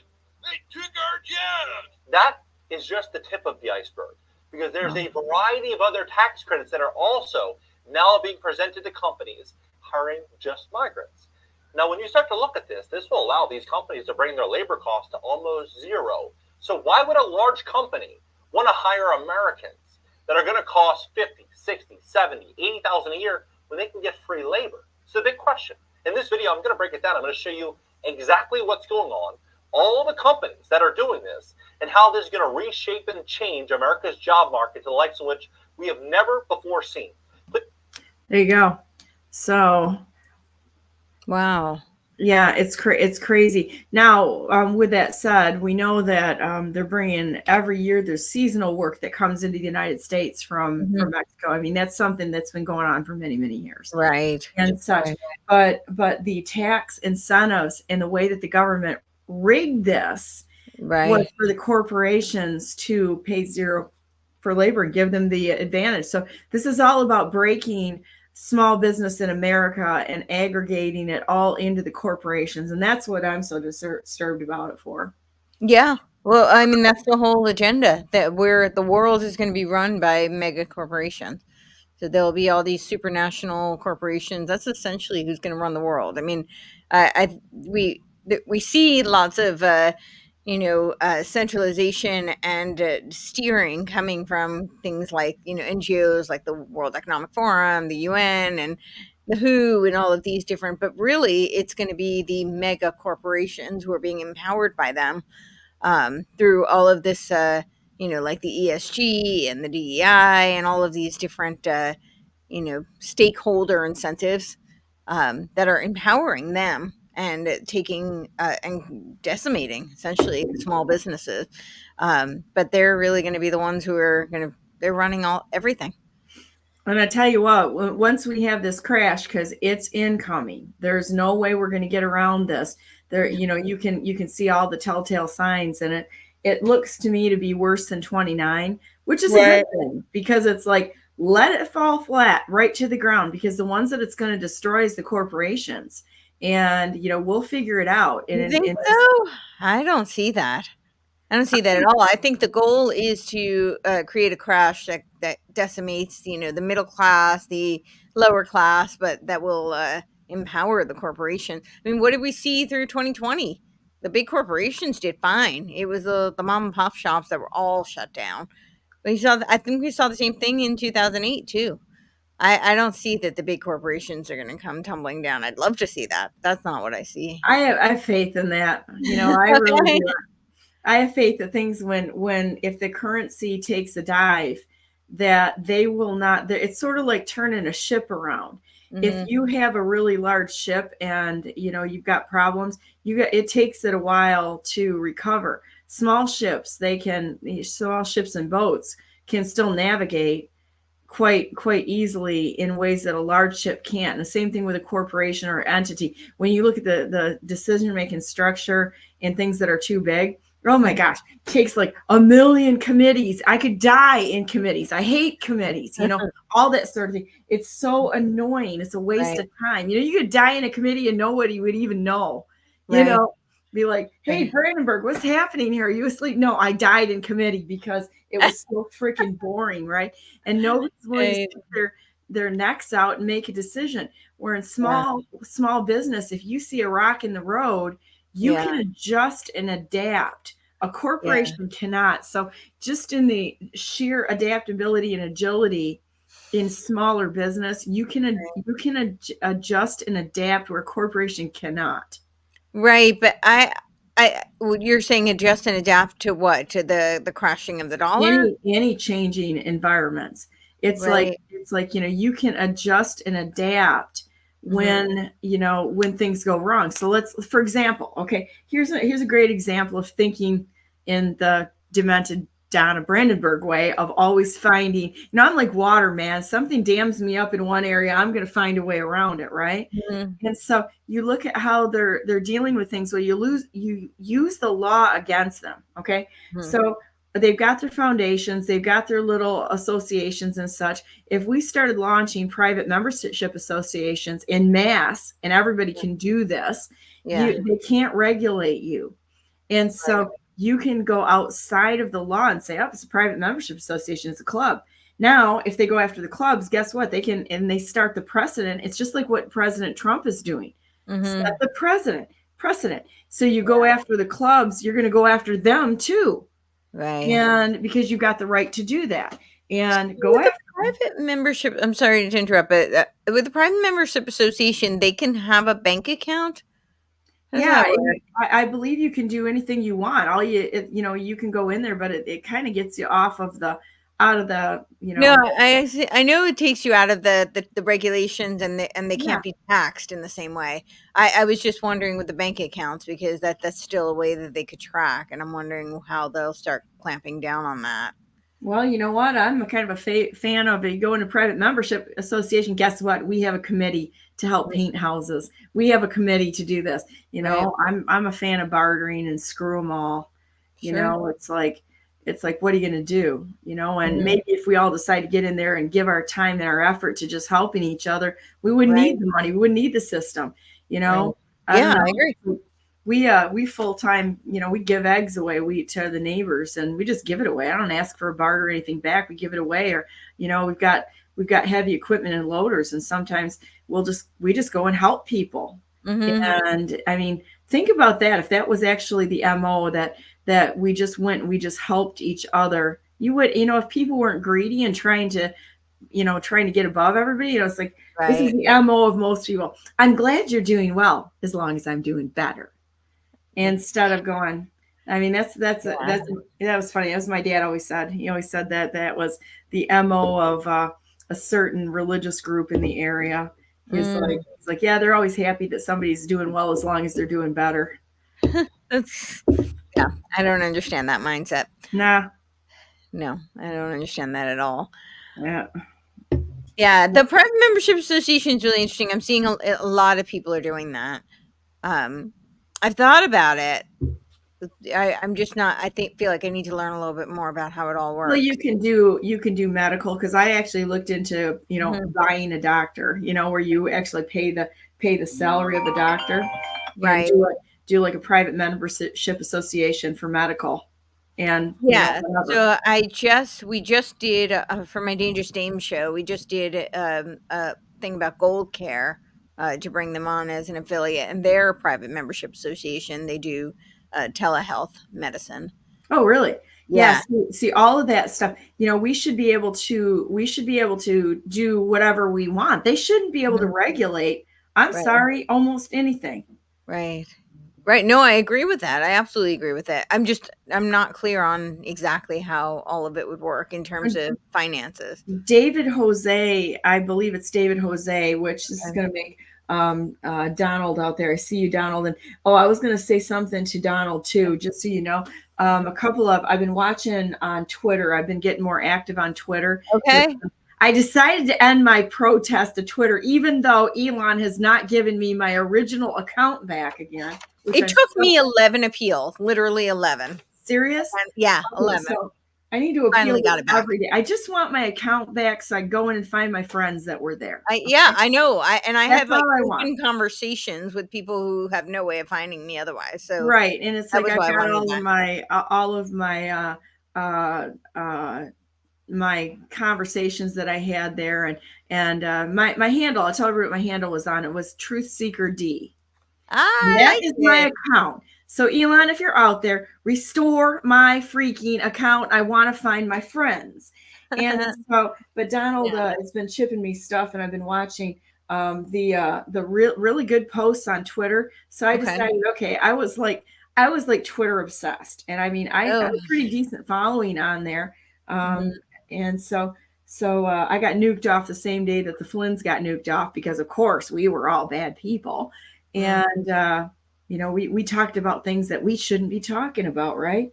And but I really there's some really great things that you can find on there on Real Law, and Black's Law Dictionary, which I've been trying to really educate myself. This is it's an amazing thing to get into this and find out how much we don't know. And the more you learn, this is the thing that I've learned. The more I learn, the more I realize, oh my gosh, I'm a pretty quick study on things. I can take in a lot of information. Right. I can't believe it's like, I know this much. I know one finger. And it's like every day you wake up and you're like going, oh, what do I need to learn next? I know. So I did a show, I just aired it yesterday, and it was on land patents. And it was really interesting because the whole premise behind it was, we talked about land patents, but really the bigger topic was much deeper. And it was the topic of how we've adopted Roman law system. And I mean, I barely scratched the surface on all of this. I'm starting to dive into it, but we've adopted the Roman law. So that's kind of what common law is based on, is this Roman law system, which goes all the way back to 300, 400. And it's a corrupted system. It's essentially, it takes us out. The way they explained it was like there's private honor and then there's public honor. And Roman law is the public honor. So it's this public system, which really is designed to enslave us. I've always felt that way about law. Law just doesn't, I know people are very in favor of fighting legally. And, I'm not completely opposed to that, but I think the whole legal system was not designed to advocate for, the everyday man. I think it was designed to protect the elites. And that's why it's got its own jargon, and it's not accessible to everyone.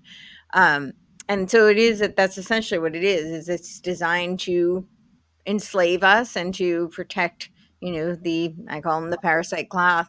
But it takes us outside of what would be, I guess, if you look at it biblically, it's kind of like a satanic system versus a, biblical system.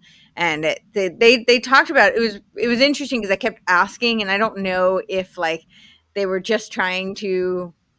There were two guys. One was they're called the American Meeting Group, and one was Ron Gibson, who he started this work. He wrote a book, and Then the other one is Robert William, and Robert William has kind of taken on his work, and I think he's trying to help with like the marketing, and they're doing seminars. And I couldn't really tell if it was that it was really this complicated and he couldn't explain it in the period of time, or if he was trying to kind of withhold some information just to lure people, which I don't think he did a very good job of, if that was the goal, because if you make something seem so overwhelming and so convoluted, then nobody's going to want to learn more anyway.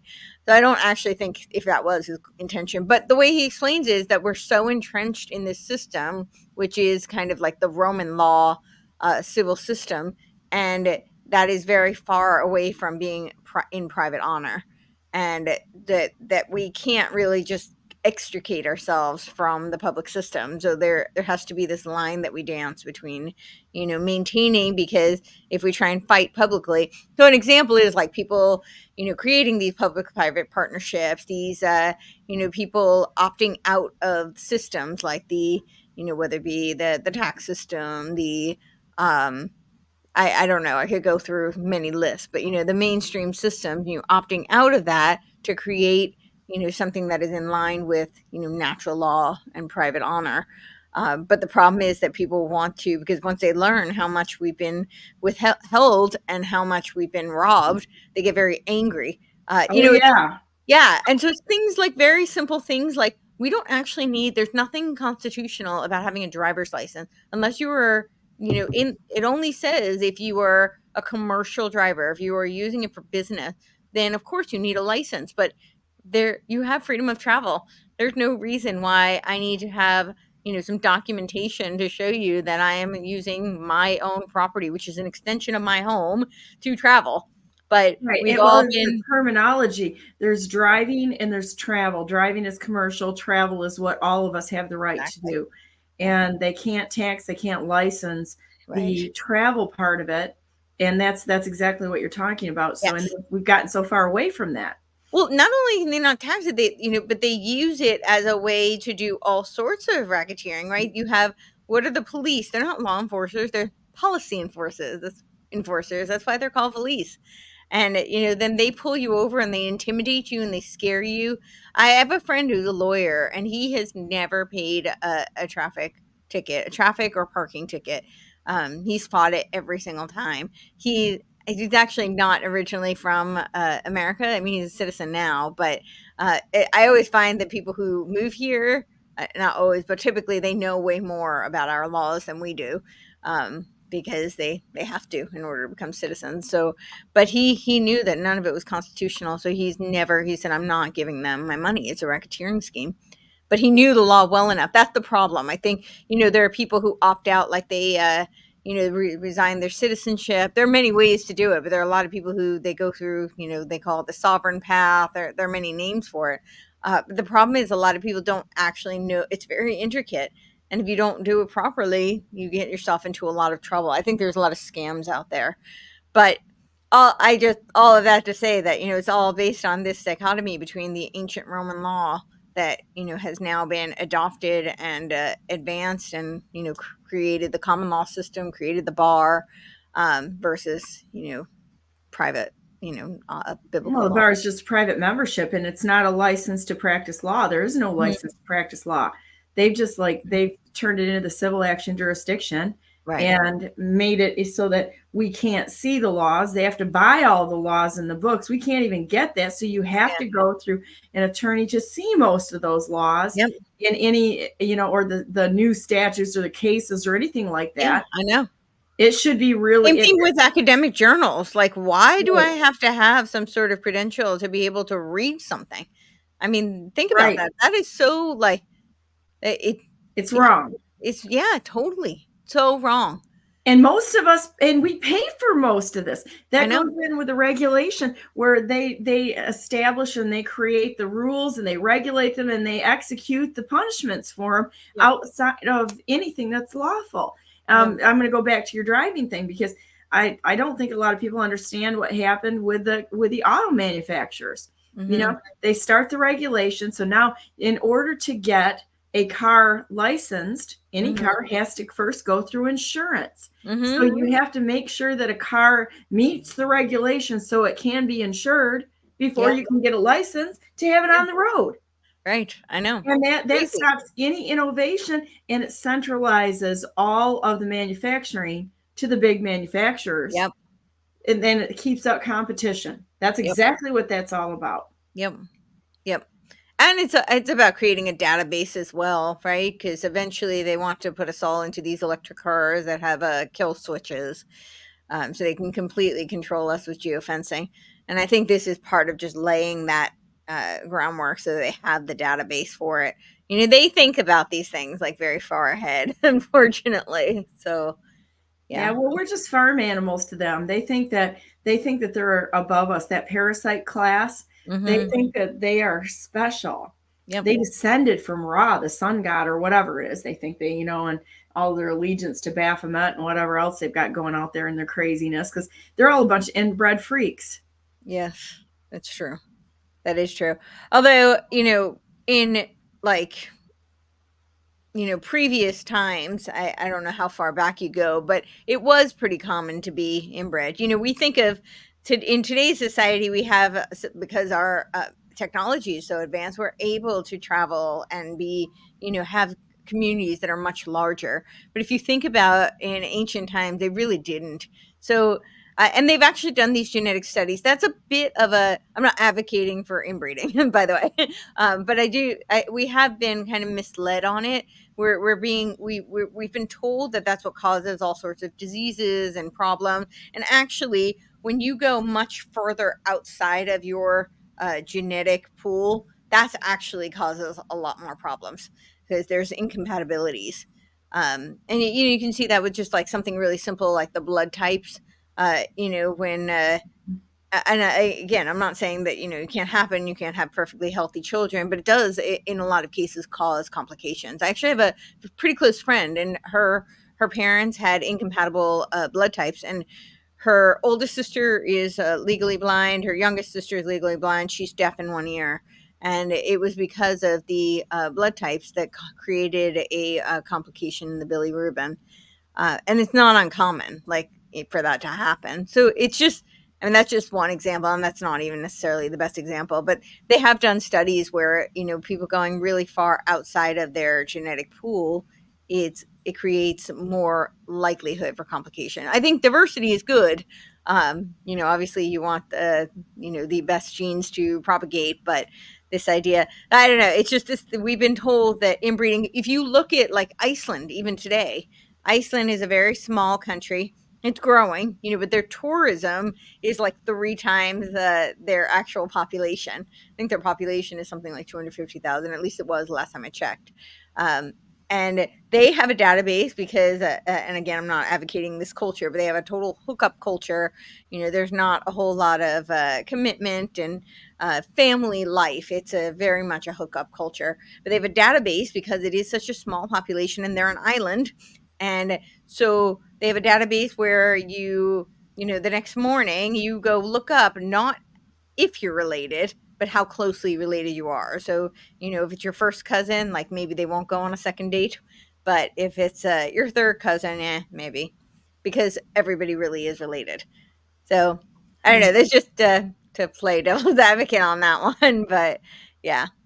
I don't know. I don't think dating a cousin's a good idea. You're going to end up with teeth. I'm not advocating. I'm not advocating it. You're going to end up with teeth in the back of your head and a tail growing out of your behind, I don't know. The Icelandics seem to be doing pretty well, but I'm not saying people should be marrying their cousins. That's not what I'm saying. Throw a hand out of your back or something. I don't know. Yeah, I'm not suggesting it, but we have been told that that's what causes all sorts of problems, and it's scientifically speaking that hasn't proven to really be true. Certainly there are certain, the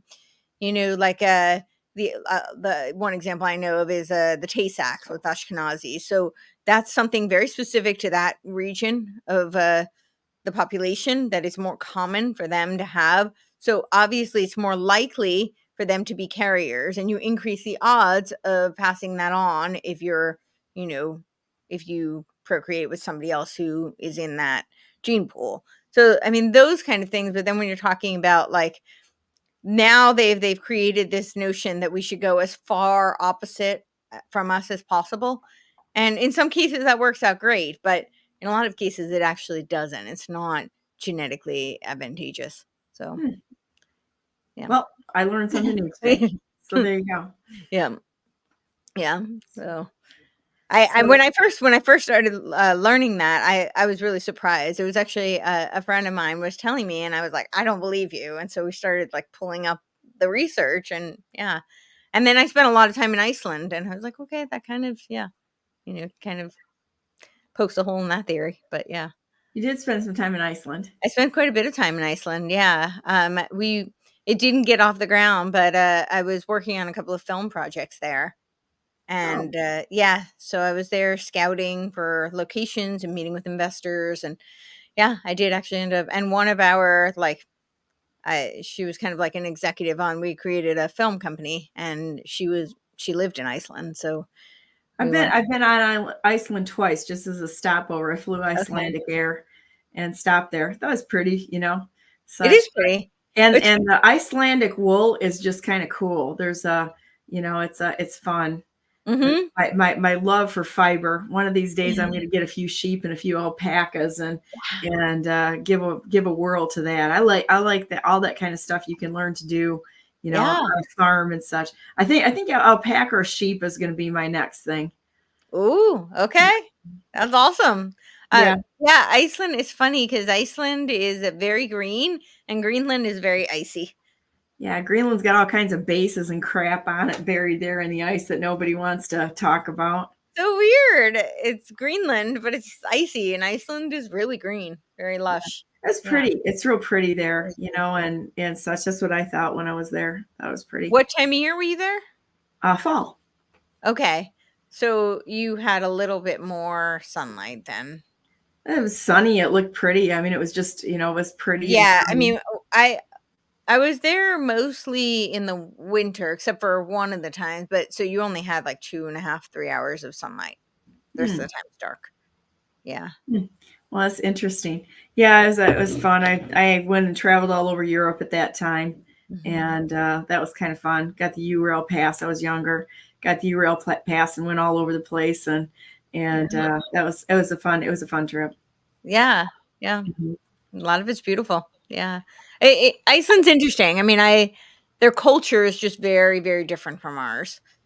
Yeah. It's well, you find that wherever you go, I've been to India, and, when you travel for whatever reason, you realize that there are different customs. I was in Austria and I was sitting there, and all of a sudden there were people at the next table, and they're like, "You're American." And I'm like, yeah. And they said, wow, we thought you were just kind of a nice, a nice little group of Austrians, because you're quiet. And I'm like, oh, how interesting. And it's like, well, you don't go into somebody else's culture and, be obnoxious and insult them, in my opinion. You go there with respect, and you should know the cultures if you're traveling to different areas. You should put some time into that so that you are respectful, on what is part of their mindset, their customs and that sort of thing. You should take some time and know. I even do that when I meet with people, as I look into their background a little bit. Right. Yeah, I think that's respectful. Absolutely. It's very respectful. Yours is interesting, though. I should look into more of who their influences are, because they're very woke. They're very feminist. It's a very feminist. It's a matriarchal society. This is part of why it's a hookup culture, and they really don't advocate. There's not a whole lot of value or emphasis on having sustainable marriages and having children within wedlock. None of that. It's a very much a hookup culture. It's a very matriarchal culture, very overtly pro-feminist type of sentiment. I wonder how much depression and how much mental health issues they have there. A lot. Well, they also have no sunlight. You double whammy there, and so and it's like, I think that's a good thing to talk about. It's like, why do we value our families and our relationships so much? why do we do that? We're built that way and honestly, though relationships, we've lost a lot of our ability to actually live together, work together, and communicate because everybody's trying to be right all the time instead of just listening, just listening to other people's perspective. We don't have to be the same. We don't have to agree. And a lot of times, when we listen, we give people the ability to work it out in their own heads.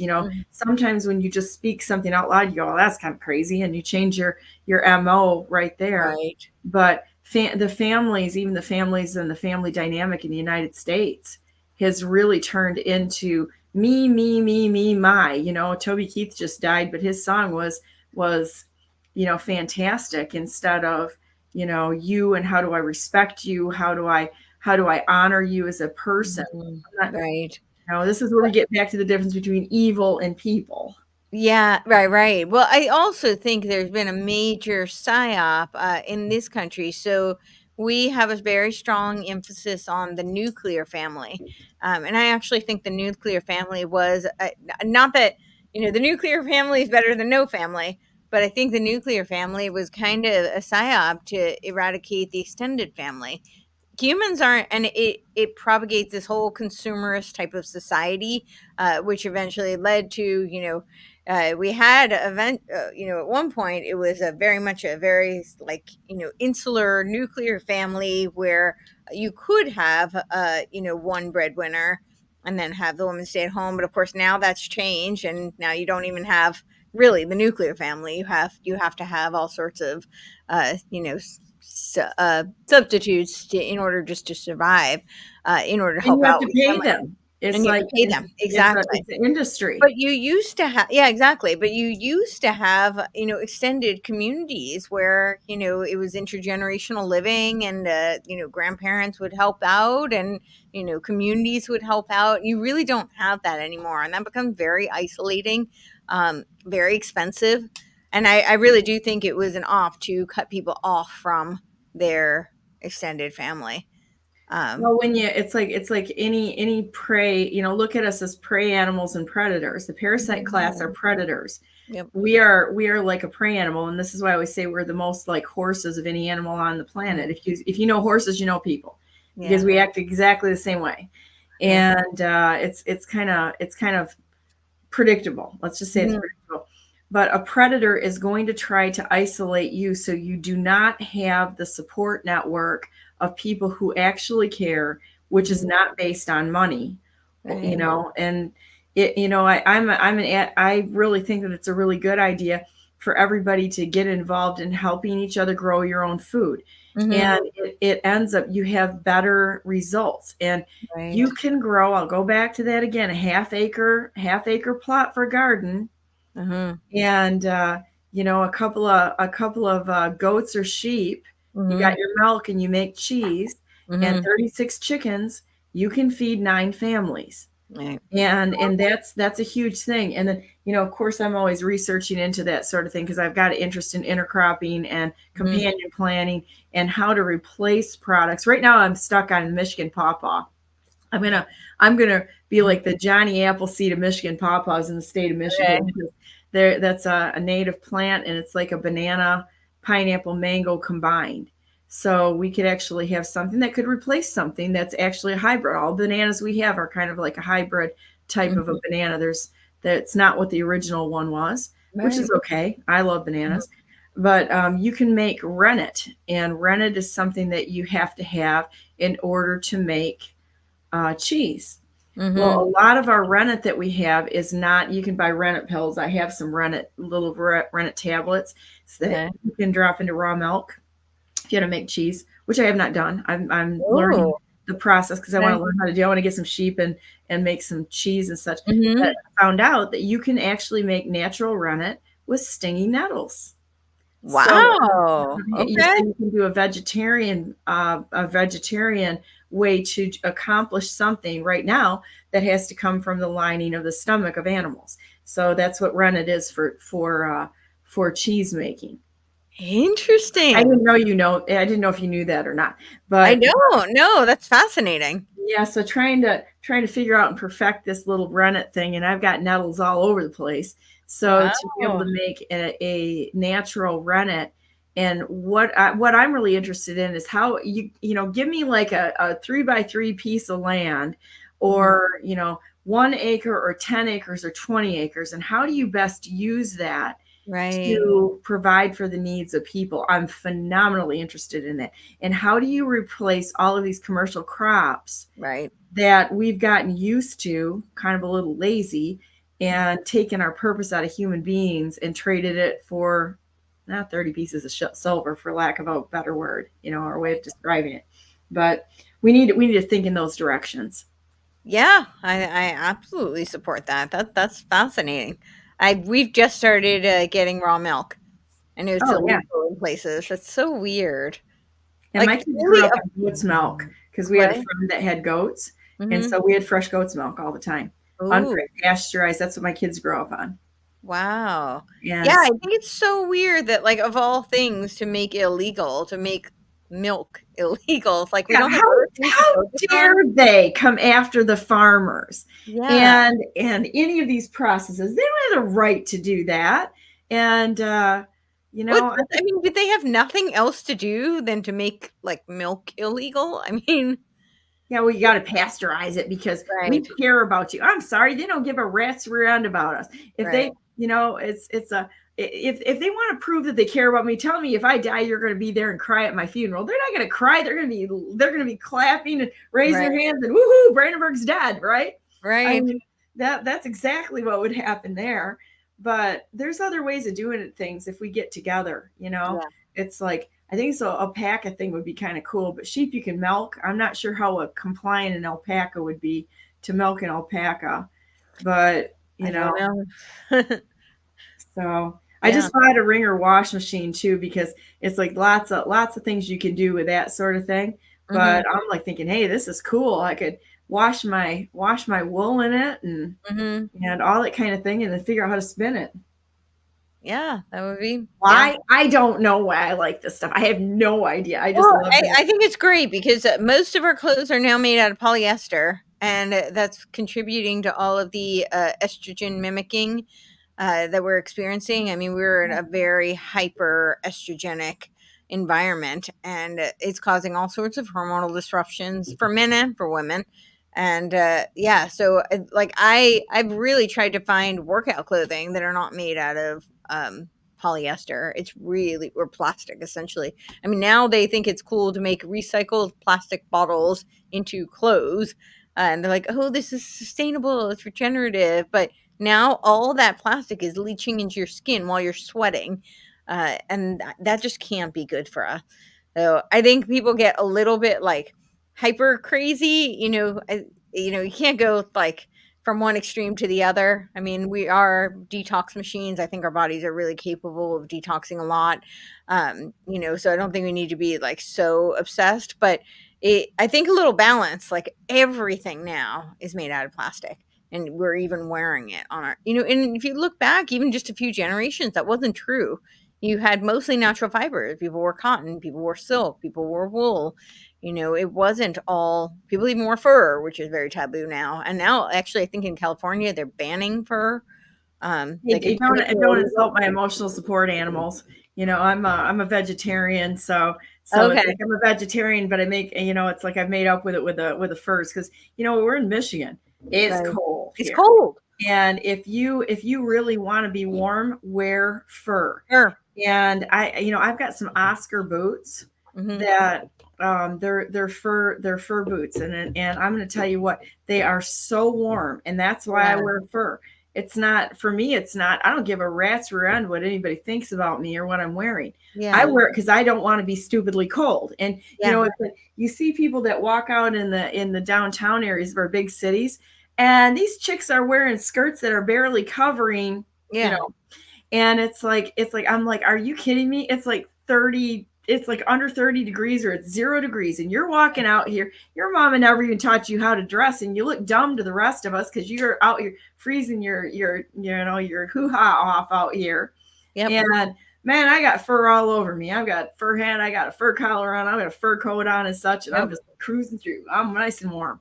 And it's really as a it's an amazing thing, and you don't have to have. I just bought a new one. You want to see it? Sure. Yeah, this is kind of cool. I'm gonna grab it. In fact, it's sitting right. I got to show you something really cool. Okay. Okay. I moved. I'm in an office now. This is actually a printed background. So. Oh, okay. I think Wow. this is Okay. cool. So I'm kind of at the kitchen table, but I can actually change the lighting in this.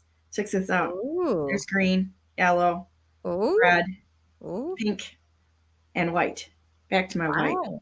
So isn't that cool? That's And very so I thought that I'd continue the background because I thought it was kind of cool. But real news for real people by real people at the kitchen table, sort of. Well, the kitchen table in the next room, but I'm now got an office set up because a couple of my daughters moved out, so I commandeered their bedroom. So hang on, I'm gonna show you this cool quote because it's really cool, and it's short. Mhm. And anybody that says about fur, how much leather do they have?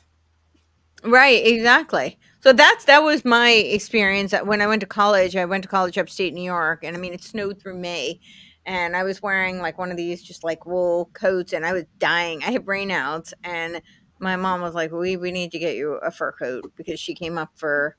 My dad wanted to watch the football games. We were outside, and I was just dying. It was so cold.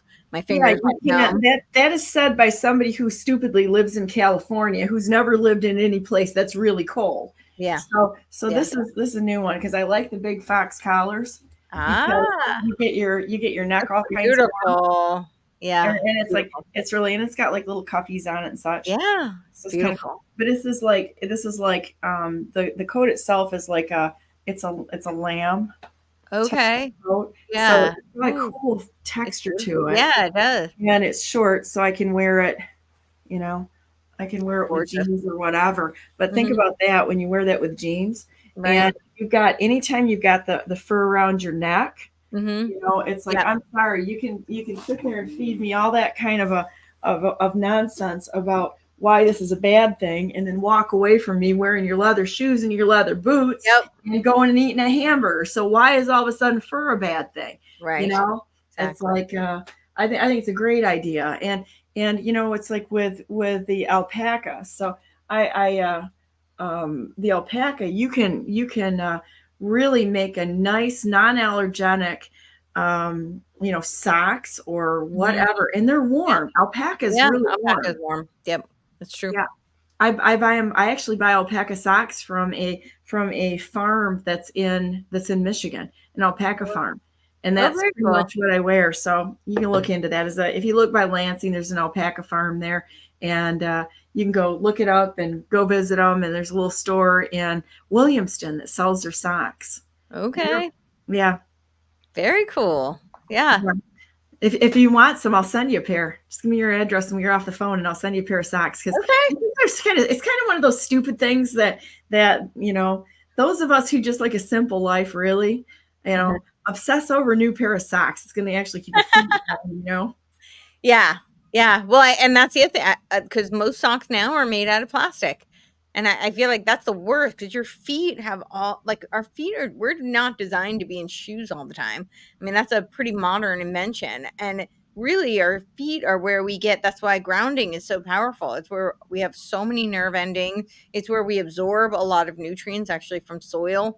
So if your feet are sweating and then you're wearing plastic, like all of that's going inside you. I don't know. You're not detoxing. Yeah. And that's another thing I'm kind of into is handmade shoemaking. I'm obsessed with it. Oh, wow. And how you can make a sole with leather and hardened leather. And did you know that most of the leather that we have in our clothes and our shoes, especially shoes, you know where it comes from? Where? Most of it's pig leather. Oh, interesting. Almost all of it is from pigs. Interesting. Okay. I didn't know that. Yeah. So we're wearing pig skin, almost everyone all the time. And so when it says leather, you can look for cowhide, but like my cowboy boots, I've got different kinds. Mm-hmm. And they'll say, like whether it's a caiman leather, which is a form of like kind of like a little alligator or something like that, or if it's cow, and if it doesn't say cow leather, and specifically, you're probably wearing pig leather. Wow. Okay. Interesting. Yeah. I Same didn't know thing that. with purses and boots and leather jackets and all that Mhm. sort of thing. I mean, most of the leather I bought, it says lambskin. Yeah, lambskin's another one. I know the guy that made all of the jackets for The Sopranos, Okay. the TV show, which I never watched. I just know. Oh, really? Yeah. They filmed it right outside, like in the town next to where I grew up. Oh, really? Yeah, Yeah. and he gave me a leather class one day on the difference okay. between leathers that come from, say, Africa and warm climates and cold climates, and that whole thing is really fascinating. Yeah, that is really fascinating. I bet the textures are really different. Yeah, they really are. The lighter leathers, the leathers from it feels almost like cloth. Mm-hmm. It's tough, but it's really super Soft. fluid and Pliable. Yeah. Oh, we got into a million different directions. I know. Fun. Yeah. Sorry, I didn't have a specific lecture prepared for today. I'm investigating. I'm doing a multi-part series on Tavistock, so I'll have some of that I can bring in. I like just talking to you as a friend. That's kind of fun. do It's that just going too. off the rails Yeah. and hanging out here and talking about all kinds of crazy crap, Works for me. Yeah. So anything else you're interested in? I need to teach too how to put up food. Yeah, definitely. That would be fun. I need to figure out how to set this up so that I can. It's not like a quick process. You don't like just sit down. Well, I think I'm going to do canning today. That's a lot of planning. Yeah. Well, let me go through and read the chats here a minute just to see if you don't want to ignore people. We need to vet them before they even begin campaigning. That was going back to John Tater. I don't know about you, but I dislike people who bring their kids to evening meetings. I understand the babysitters are difficult to find during the week, night, and it costs dollars. In 2020, MDHHS released a new vision and new strategic priorities. The MDHHS vision to deliver health. Hang on. And an opportunity all Michiganders reducing. Oh, I like it. You use Michiganders. And an opportunity to all Michiganders reducing intergenerational poverty and health equity. The last strategic priority is to use data to drive outcomes. Interesting, this was all started in 2020. They're working with public health department, driving illegals to them in the public health departments. Denise says, I need to go. Just another data collection. SCC sending them straight to Dunham Road in Macomb for all the free stuff. Rob Now, community farms. Yeah, I like the idea of community farms. It's a great idea. Yeah. Denise, it's the World Economic Forum UN plan that is much larger than data collection. Contact me through Terry M. Hawks Designs, Massey speech about the unlawful income tax. A payment Modera? I don't even know what that is. Motodehe. Yeah, he does at the Freedom Law School. Okay, he said freedomlawschool.org. Payment immigrated from Iran in 1979, and after studying our law, quit paying income tax 30 years ago. Yeah, so I'm going to caveat that because I know his story well. I know him. He's wonderful. But they have come after him 3 times. He's won each time. But this is just for people to be aware. I don't know that he wouldn't want me sharing this, but for people to be aware, they do come after you. They will intimidate you. So I just want people to, I'm all for people doing their own research. And he is right about the law. I don't disagree with him on the law, but people need to be prepared. This is unfortunately how this works because the intimidation strategy is so effective. So if somebody is going to go through that path, they need to be prepared to defend it. And that can be very time consuming, expensive, and they really need to know what they're doing. The chances of them getting away with it, if they have the resources, like I said, they've come after him 3 times. He's never paid in 30 years. He's won every time, but he has the resources and the knowledge to be able to defend it. So he's not paying taxes. So of course he has resources because he's not paying taxes. Yeah. So that's why they want to tax us to death so we can't fight them. Yeah. Tax is not mandatory. The Federal Reserve and IRS are not government bodies. That is true. Read The Creature from Jekyll Island by G. Edward Griffin. True. Yep. Farming communities would be cool. I think so too. I was thinking about putting some plots in and teaching people how to do, just on a local level, doing classes. I might do that this summer. Yeah, that would be awesome. Composting, how you compost. I've got a metric ton of manure. That would be great. Yeah, and then let's see, we've got MICH, Michigan Coalition Against the Homeless, and then they're using HB 4919. I see funding from Blackwaters, just another rabbit hole. MCAH. I can't Give find them an it. inch and they take a mile from Charlotte. Yes, they absolutely do.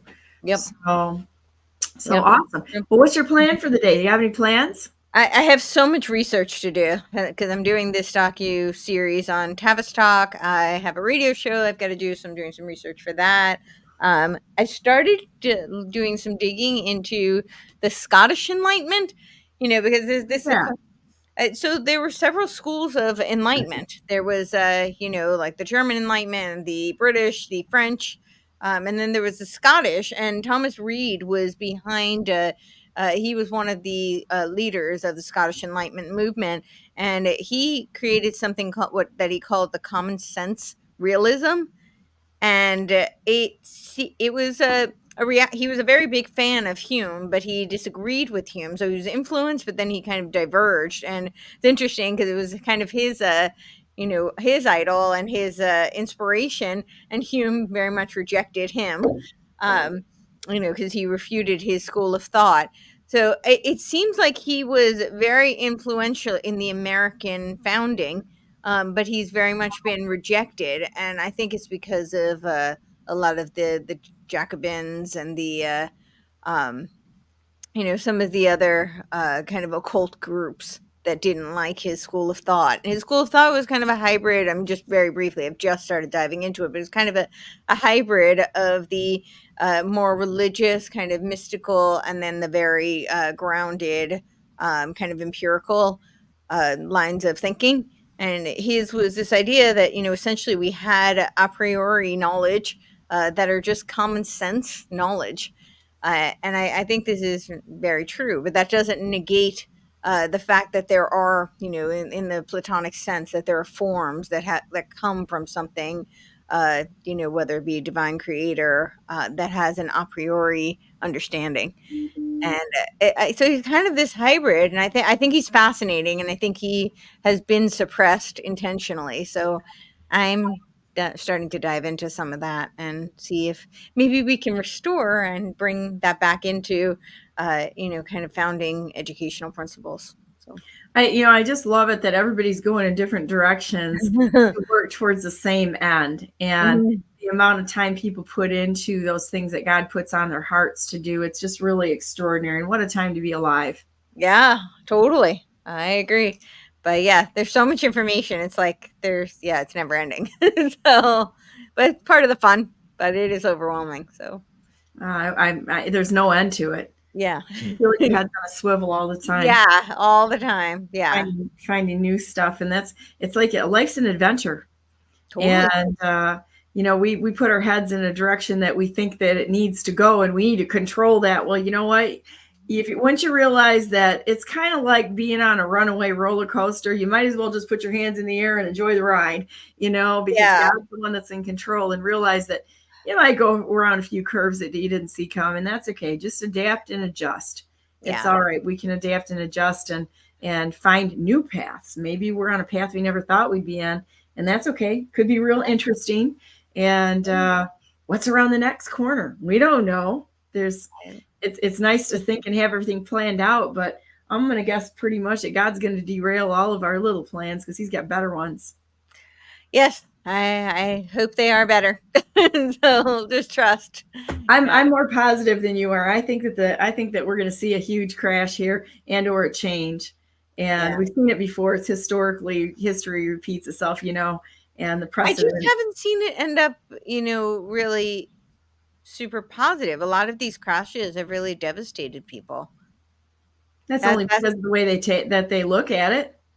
It's like every time that there's ever been an economic. I don't know about the way they look at it. I mean, we saw the Great Depression. We saw 2008. I mean, there have been many crashes, and a lot of people have really been hurt in the process.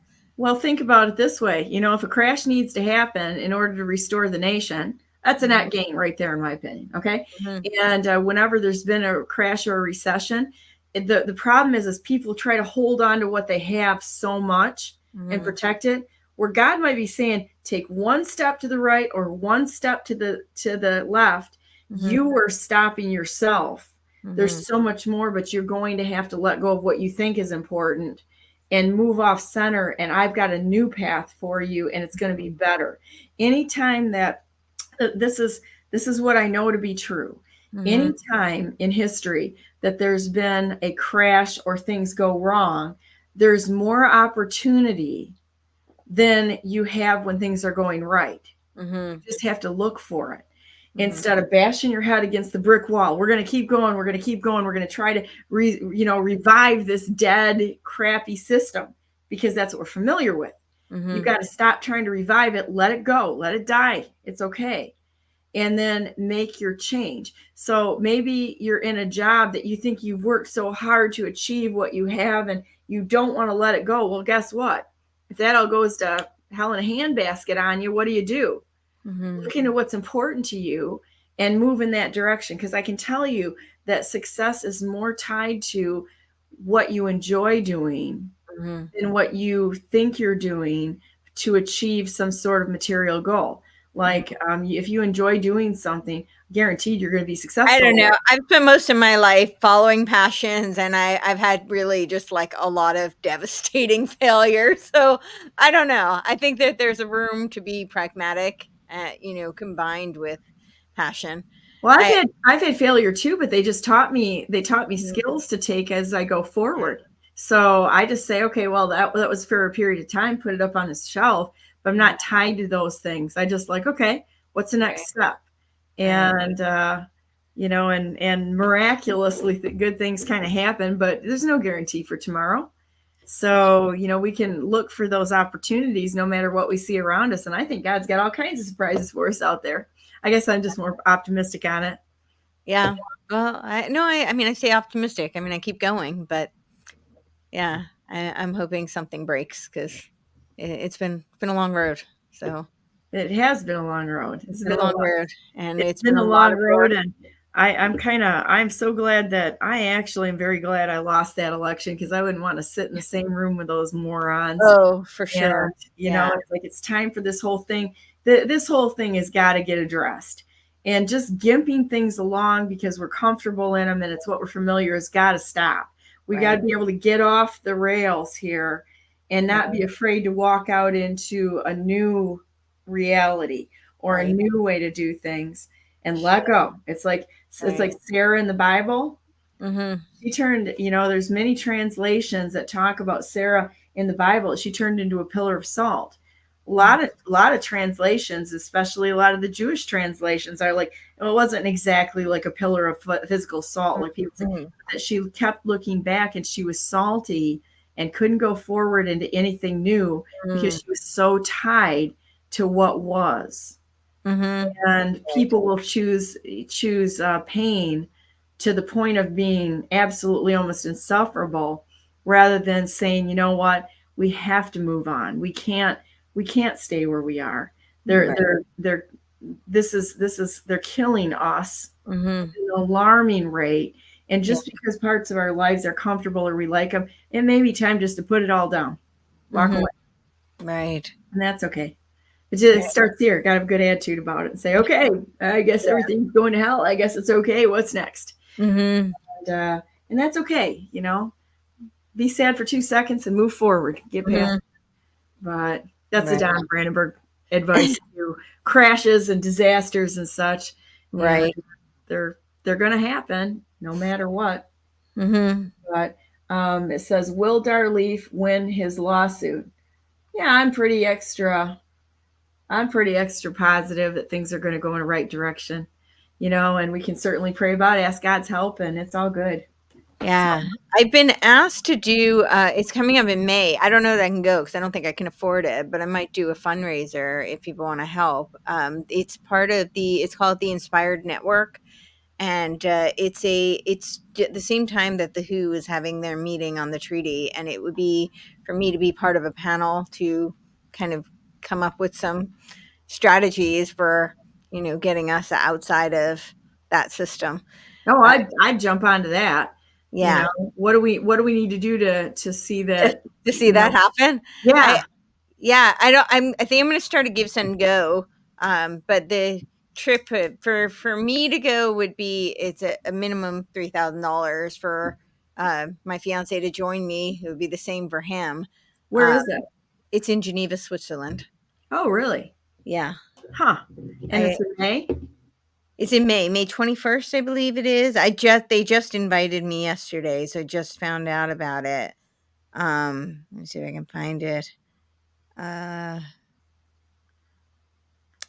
go there and just give them hell. Yeah, I would like to. Yeah, so invitation. It's for the Inspired Global Leadership Summit, Geneva, Switzerland. It's 31st, May 31st. It's the Geneva Project, a global initiative designed to counter the destructive actions of the WHO during the World Health Assembly Week in Geneva. Because you are recognized as a key leader in the health and freedom movement, we extend you a personal invitation to this exclusive event. You were selected because of your track record of quality work, integrity and character, and unique perspectives that will contribute to the energy in the room. We'd be honored if you can join us. That's cool. It's really very cool. Yeah. Congratulations. That's very cool. Thank you. Yeah. So I'm going to do some research on it. I'm going to bring on the founder onto my show and see if I can set something up to get support for it. Because that right now for me is not feasible. But I've been very immersed in this space, for the past few years. And I really kind of went on a leap of faith, and but it just hasn't been, it's been a lot of output in every resource possible, and I just, at some point it's, going to be depleted. So I understand that. Out. Yeah. I actually understand that. We've had a point in time where somebody forged up to about $13.7 million on us. Wow. And so, a leader that goes forward, I'm going to tell you what, we have shoveled a lot of shit. Yeah. And it's not just horse shit. Literally, yeah. No, I got it. Yeah. And have had to face overwhelming destruction. And I know a lot of people look at me and go, "Oh, you're so successful." It's like, maybe today, maybe tomorrow, maybe not. Right. It's like I've had to face things that are bigger than I'd say probably the majority of people ever have in their lives. Sure. And lawsuit, we were involved in a $70 million lawsuit that was designed to absolutely decimate not only us, but anything we'd ever be able to do the rest of our lives. Right. And you have to face this kind of thing and be able to stand up to that kind of pressure and say, okay, this is what I've got going on, and get a plan to fix it. I mean, like you're doing, it's like, God can provide in all situations. And as long as we just keep going forward and fighting, he'll figure it out for us. But it's hard. I remember years ago when I really got into fighting into real major areas. And I was like, oh my gosh, I am not qualified for this. Right. Nobody prepares you for some of this really, really bad, evil stuff that happens. Nobody prepares you to hear the words, "You have cancer." Nobody prepares you for all of these difficulties. And they're all gifts of God. And because he's training us, and we can just look at him and go, hey, okay, well, this is going to be a new day and I'm going to figure it out. And it's okay. It feels overwhelming at first. I get that. Right. But after a while, it becomes kind of a challenge. And then it's like, let's see. Okay. That's all they got? Let's see what's next. But, but you learn to fight those battles, and they don't seem so depressing. You go, okay, what do I have to do? Sure. And so, well, let's make sure we get you a lot of press on this so that you can go. I would love to see everybody, maybe send me the Give Send Go link. And I don't fundraise for people. Sure. But I would do that for you. Oh, thank you. There's very, very few people that I would actually support a fundraiser for, and you're one of them. Oh, thank you. Well, I'm honored. I appreciate that. Because you just kind of go and do it on your own. And so if you set something up and you need some help, well, to make that work, you know what? Let's jump on this and see if we can get, because you're actually out there fighting it, and you're not out. you've put so much, you've been doing this for free. And it's like one of those things that we just figure this stuff out. We do everything here is done for free. But I think if you need some travel expenses and that, I think that's a really, really minimal request. Mm-hmm. Yeah. You'd be fighting for all of us. And I think that's just beautiful. And I really appreciate your heart and your effort. You're an amazing woman. And I'm so honored to stand here with you. You're just a beautiful woman. And your life story is of overcoming is just beautiful. And I really do feel that those resources will absolutely show up and bless you in ways you can't even imagine. Thank you. I really appreciate that. Thank you. Start today. You're not standing alone. You've got all of us out here that, that fundamentally care for you. And, the overwhelming task that you feel is ahead of you, you have people that care about you, that will stand for you, that will support you. And you just got to get in front of them. So I say we try to get $5,000 in for you, because that would cover your travel as well as the lodging, right? Yeah, it would be 6,000 is what I've calculated. That's just the bare minimum to cover the food, the lodging, and the flights would be 6,000. So, and I think that's really reasonable. I really don't want, I mean, I would love if he can come with me. It's such an overwhelming thing to do this. And he's my rock. So yeah. And this feels like it. I mean, I'm really honored to be included in this, but it's, daunting to go up against the WHO. And I just, everything that I've been, my whole mission is just for us to be able to reclaim as much personal sovereignty as possible. I don't know what I can do in this fight. Most of what I've been doing is trying to inform people, and then they make their own choices.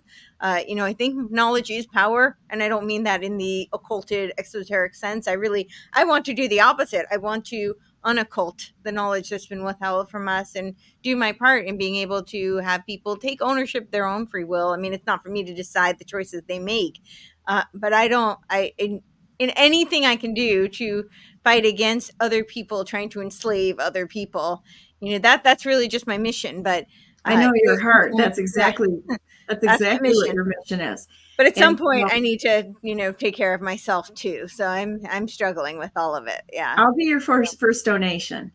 Okay. Thank you. And so I'll set it up. And I've told everybody, keep your money and don't donate to anything. So but I will be your first donation. I'll start it off. Okay. And, and I'm going to see if I can, if we can get, so let's just say we get 100 people to donate $60. Amazing. Yeah. Then it'd be done. A lot of people can do that. Yeah. That's not everybody can, but or 200 people doing $30 a piece. Sure. There's a lot of people out there. And I think that everybody could help you if you're willing to stand up in front. You never ask for anything. You've never asked for a thing out of anyone, and you do it all for free. So the fact that I really trust you to go and stand in front of them in our behalf, I think it's worthy, and I think we should really consider supporting you. And so, you're not a political party. You're not nonsense. You're one person that's willing to go and stand in front of the beast. Yeah. Yeah. Which is scary. Honestly, it's scary, but I am honored that they reached out to me. So yeah, whatever I can do. So give me their link. Okay. And we'll see what we can do. I just got tapped this week to be the point person in Michigan for General Flynn, the General Flynn movie. Oh yeah. Okay. And they had asked us, and I had other people. I had 20 people in less than 2 hours that were willing to put their time and effort in that. So I know a lot of people. Yeah. I bet you we can get a lot of people out there that are willing to absolutely get behind you with their heart, their prayers, and their support. Okay. I think it's great. It is. All right. Well, thank you. Yeah. Let's do this. Well, let's end this with a prayer, because I want to ask God's favor upon you. Okay. You're amazing. You're totally amazing. I every time I talk to you, my heart is filled with so much love for you as a sister, and I just appreciate you so much. Thank you. You too. Be encouraged this day. You're amazing. Okay. Thank you. Dear Heavenly Father, thank you so very, very much for Courtenay and her main man, their husband, and everything that they've done together, and the selflessness that they've put into walking forward to defend those without a voice.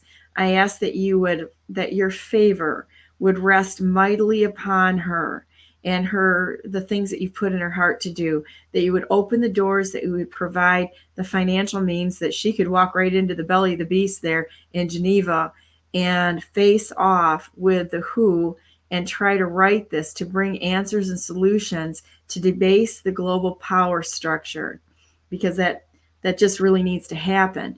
And we ask that you would bring people alongside of her who would stand with her, who would encourage her, who would help her know that she's not alone. And certainly she's not alone, because you're walking right next to her patiently with love, knowing that you are the author and the perfecter of our faith, that you walk with us. It's not in the time of human beings, it's in your time. Everything is, and we're so thankful for that. You are so good to us all the time. You show us the way. You walk us through the darkness and difficult situations, and there's always an answer there. You're right there with an answer. All the responsibility doesn't fall on our shoulders. Your yoke is light, and that you will talk to us every step of the way. Your Holy Spirit leads us and dwells in us and shows us exactly what you want us to do from the beginning of our lives through the end of our lives. And we trust you with every minute of what you've given us, because it's never been about us.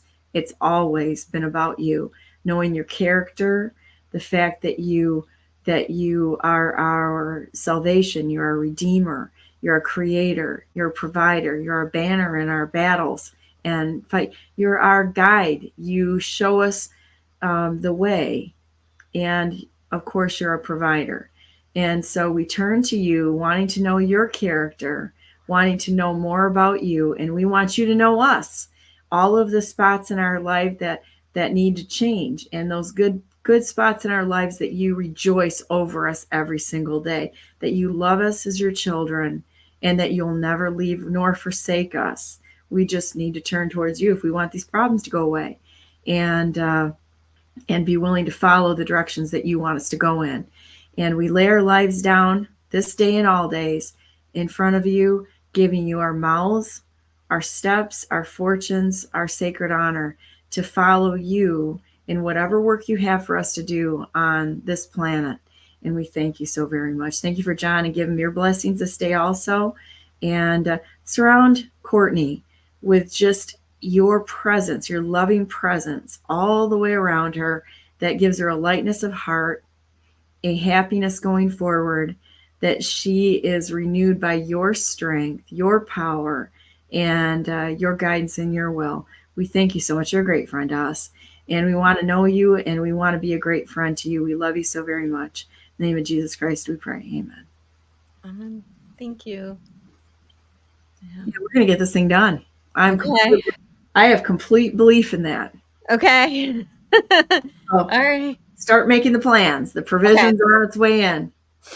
All right. Mm-hmm. Awesome.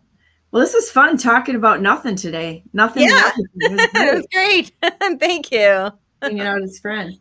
Well, anyhow, I've got a lot of amens there. And it says, we will be at the movie. Oh, so Rob's going to be at the movie? Yep. Cool. And I've got people that are going to be there. And remember, reach out to me. I'm going to give everybody my phone number who wants to start removing these election machines, these voting machines at the precincts. Just reach out to me. 616-430-4410. 616-430-4410. And I'll make sure you're added to the list here. And we're gonna teach each other how to do this and stand together as a group. This says no more. I think this is one of the greatest things we could do, is go locally and remove all the machines. Yes. Force their hands, or remove them all, and probably do the same thing in the same stroke, right? Yes, I agree. Yeah. I know there's a movement of people wanting to do kind of like the opposite, make it hyper digital, where it's all on blockchain. Yeah, there are people who are advocating that there's a way to make it super secure through blockchain, and then you would still have accountability, so people could be ensured that their vote counted.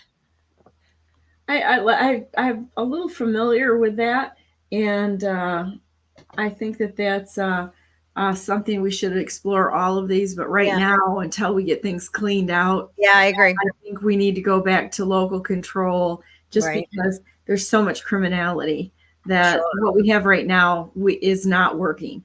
And I can show you. You want to see something cool? I know you probably got to go, don't you? I do, but you can show me, and then I will need. I gotta show you this. This is amazing. I put this in. Let's see if I can go down past the movie here. It's a screenshot that was in the drop that Dar Leaf did. You can find him on Twitter now too, and I think that's significant. I really do, because it's the conversations between people who were working in Serbia, had their fingers in the elections and the machines.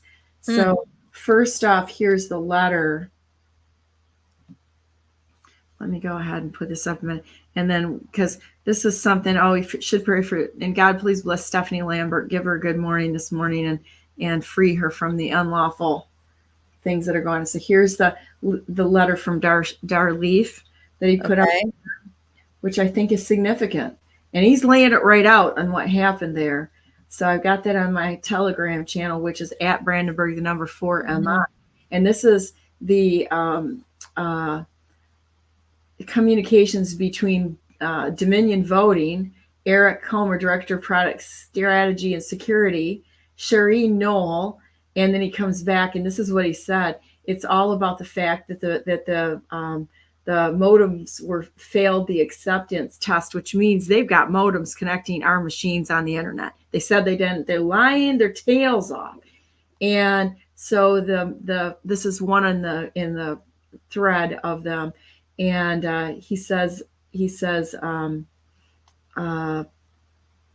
what the fa is how he responds to this, because none of the machines were connecting properly.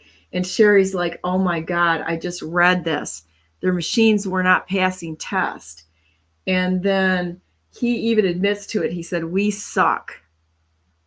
Wow. Internal communication. They knew that this thing was absolutely a failure and it didn't work. Our elections are a complete and total fraud. Wow. We're going to have to write it and let go of what we know. So with that said, everybody, we are going to write this, and I do believe everything is going in the right direction. So don't lose heart. It's going in the right direction. So God bless everybody out there. God bless you all. God bless all those whom you love. God bless America. Make it a great day. Starts here. Tough. You tough. Yes. Toughness and with heart. So have a great day. I love you so much. You have a great day today. It's going to be a great day. You're going to see miracles today. I just know it. It's gonna be so we'll talk to you later. All right. Bye-bye.